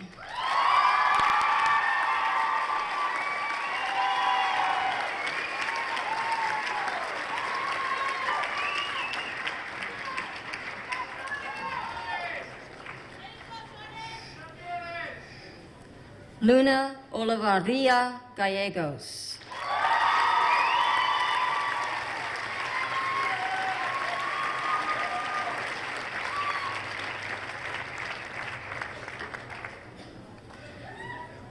Maria Cristina Ortega, Emeriti Faculty Events Coordinator, will assist in awarding the diploma.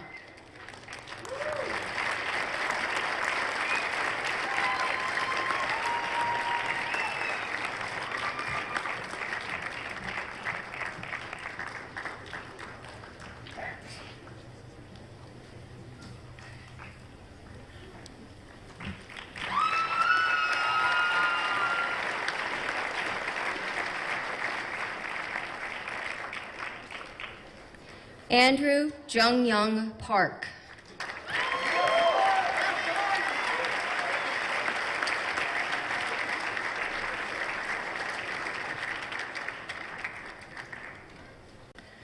Tara Parto.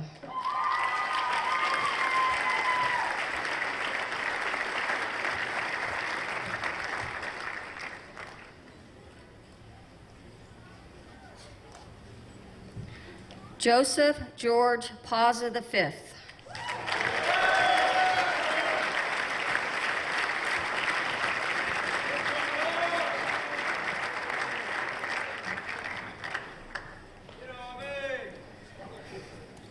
Jonathan Brian Perry.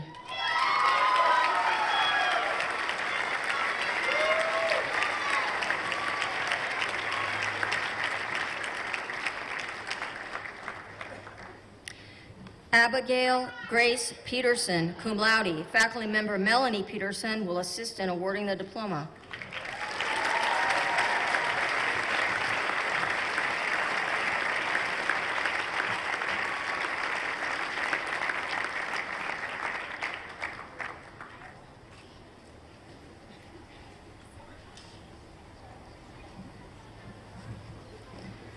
Amanda Marie Pollock.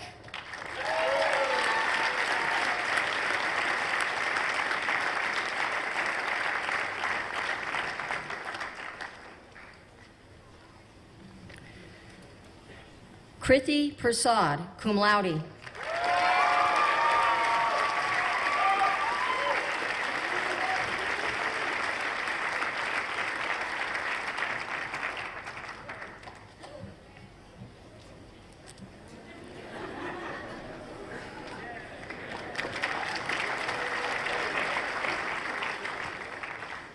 Quinn Thomas Pratt.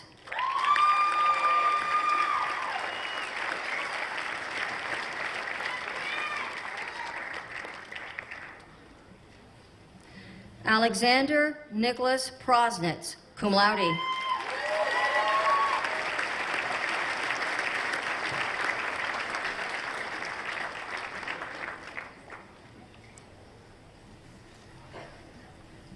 Dylan Chance Purcell.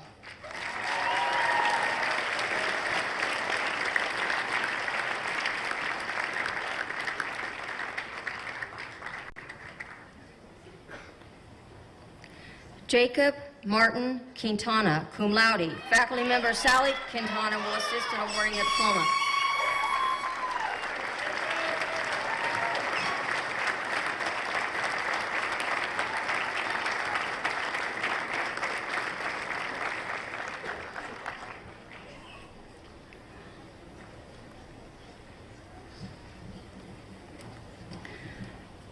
Joshua Avram Rabinowitz.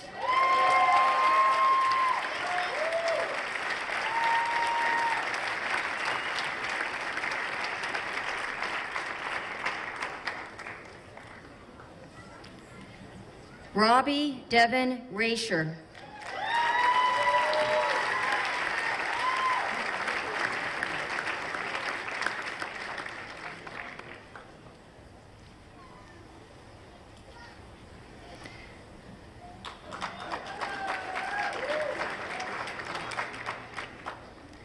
Niharika Ravichandram.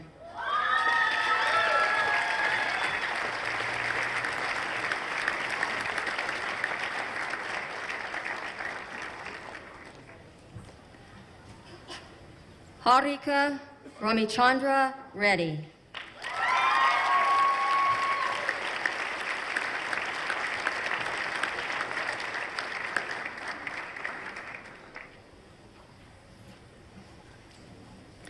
Oakley Raquel Robertson.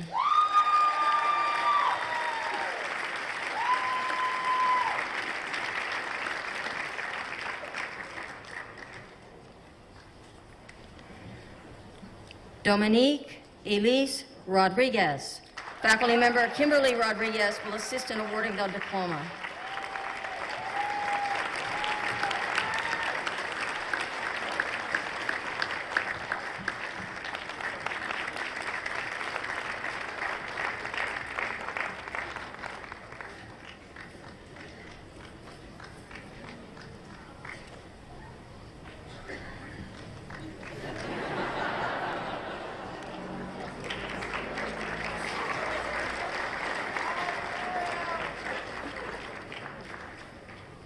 Clara Grace Rowe.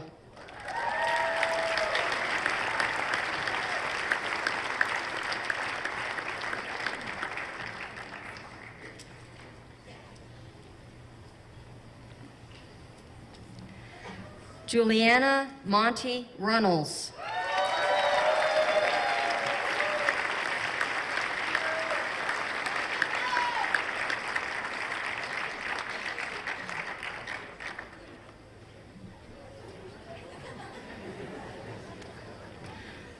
Fabiha Sabine.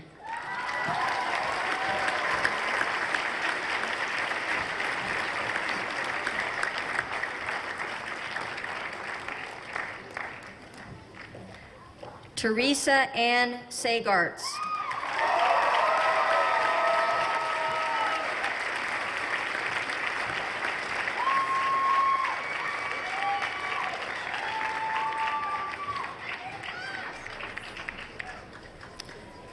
Christopher George Sane. Staff member Carolyn Snyder will assist in awarding the diploma.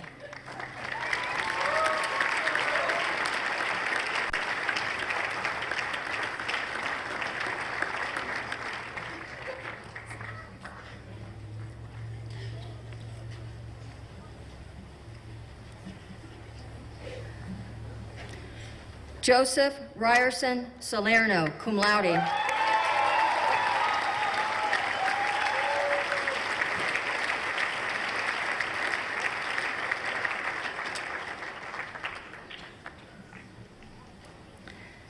Connor Jeffrey Schmidt.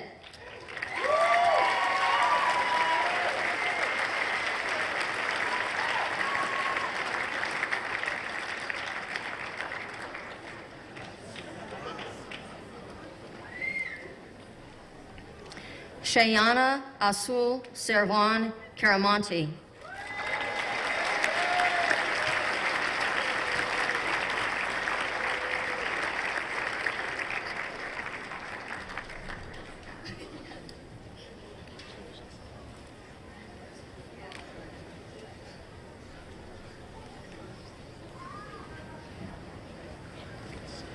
Yuki Penpon Shimano.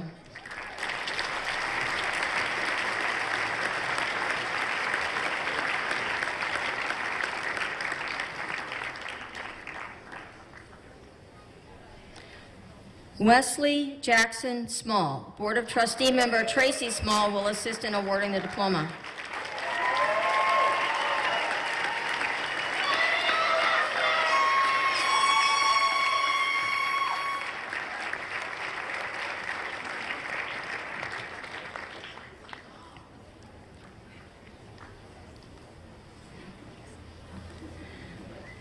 Geneva Zelda Smith.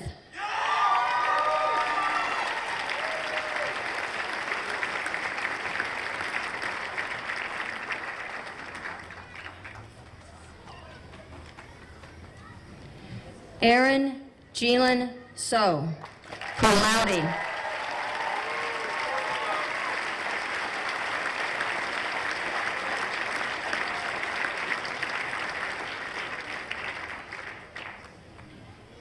Emily Camille Ryan Summers, faculty member Mikkel Summers, will assist in awarding the diploma.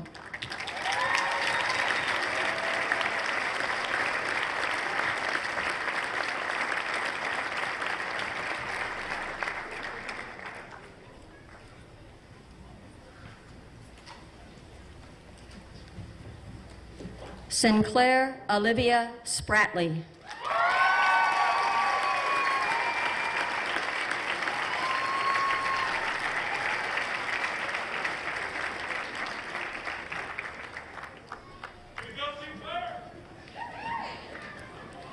Haley Renee Steichen, cum laude.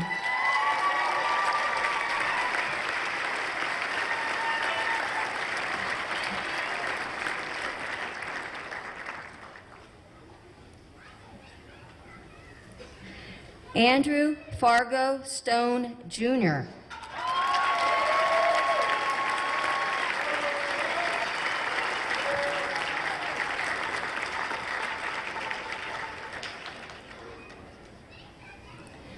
Gina Marie Storch, cum laude.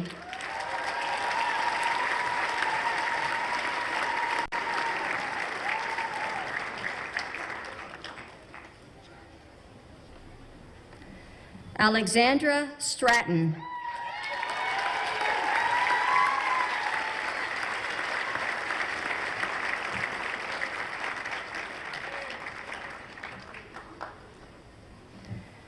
Elizabeth Claire Sun.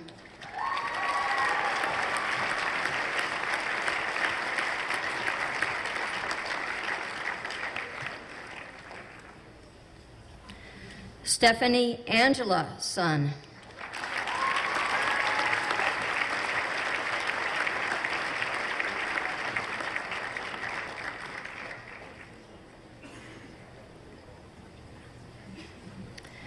Divya P. Senderum, cum laude.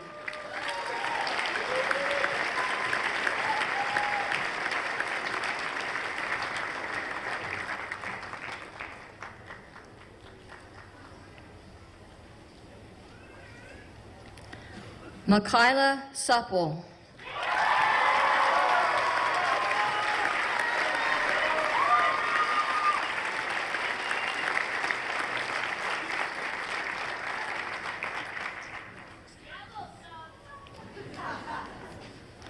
Rushan Lee Talcott. Board of Trustee member Judy Beckus Talcott will assist in awarding the diploma.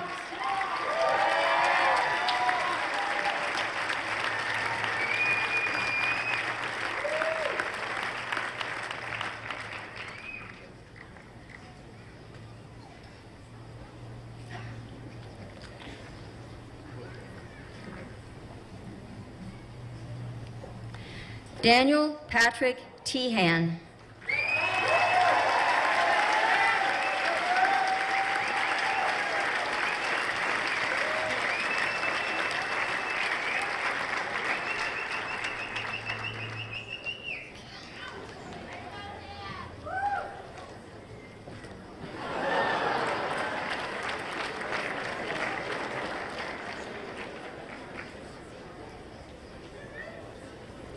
Stephen Gyan Tai.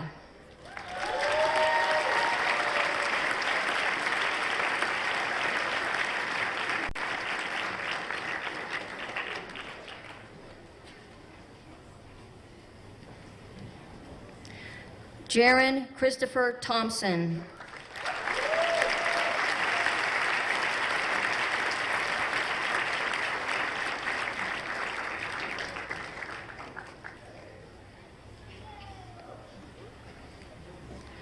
Kyle Bjorn Thordahl, faculty member Mari Thordahl will assist in awarding the diploma.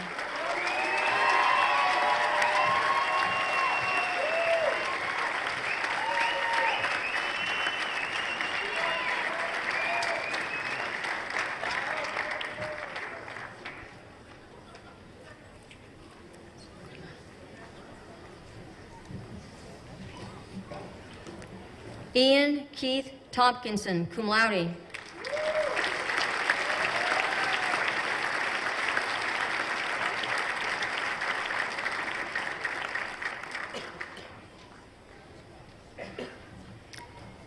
Andrew Sean Torres.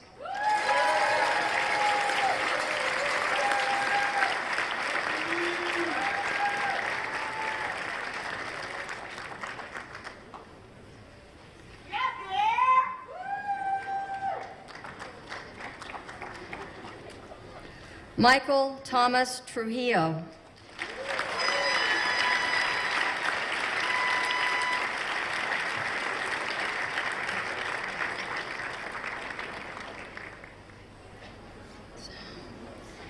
Eugene Jeffrey Zhao.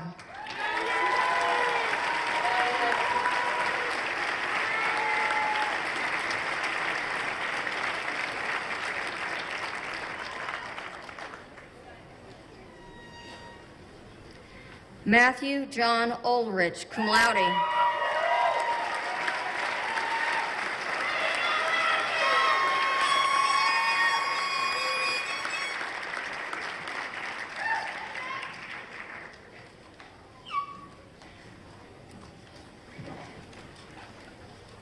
Jasmine Azriel Valdez.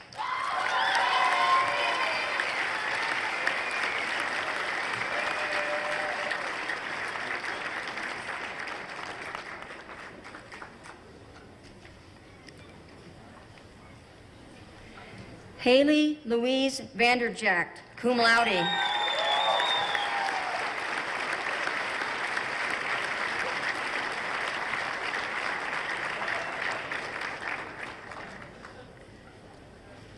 Maya Leah Vigil.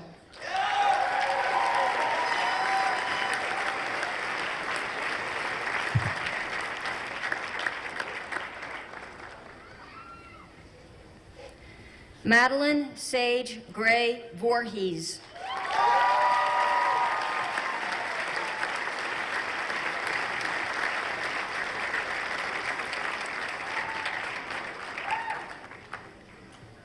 Mallory Ann Wagoner.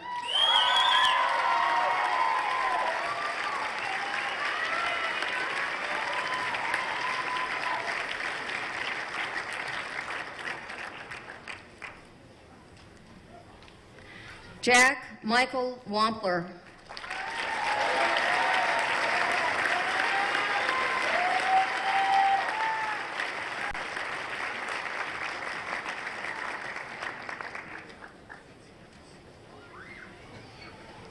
Nicholas Calvin Warner.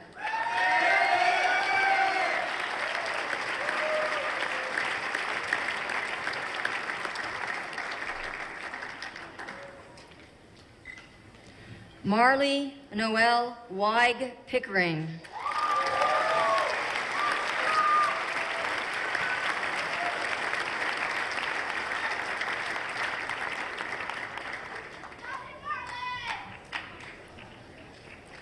John Alexander White.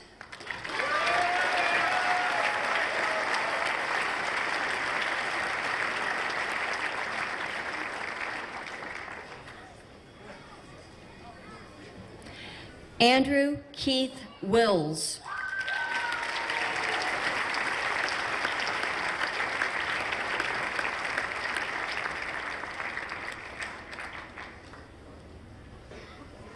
Catherine Juliana Marie Wright.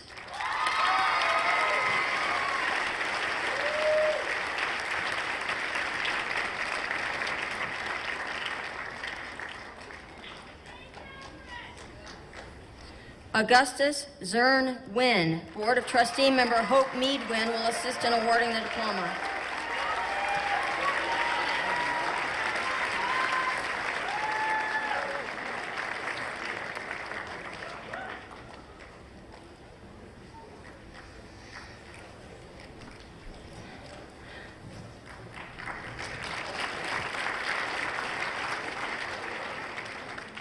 Lisa Yating Yang.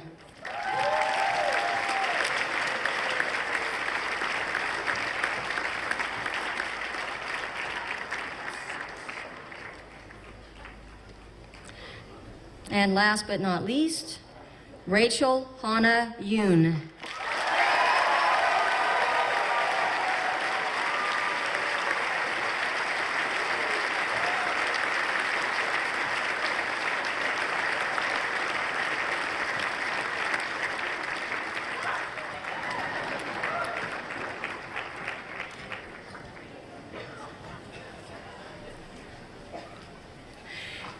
It's been a long one, so I'm going to close it up relatively quickly, but I wanted to say a few things to this particular class. You have probably been our most spirited class. I want to give just a few examples before we get out of here. Best coffee house ever at the senior retreat. Best powder puff football cheerleading in a clean kind of way. Best senior prank ever. Best senior class t-shirt. Mr. Watson talked about this. Best and only flash mob dancing.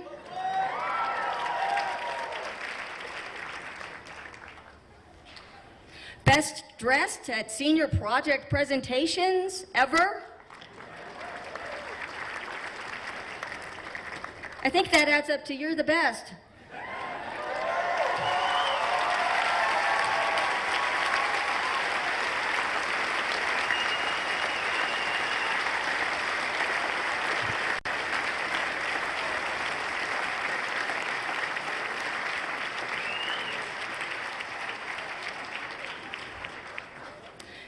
Here we go. Members of the Board of Trustees, family and staff, friends, faculty, I present to you the class of 2013.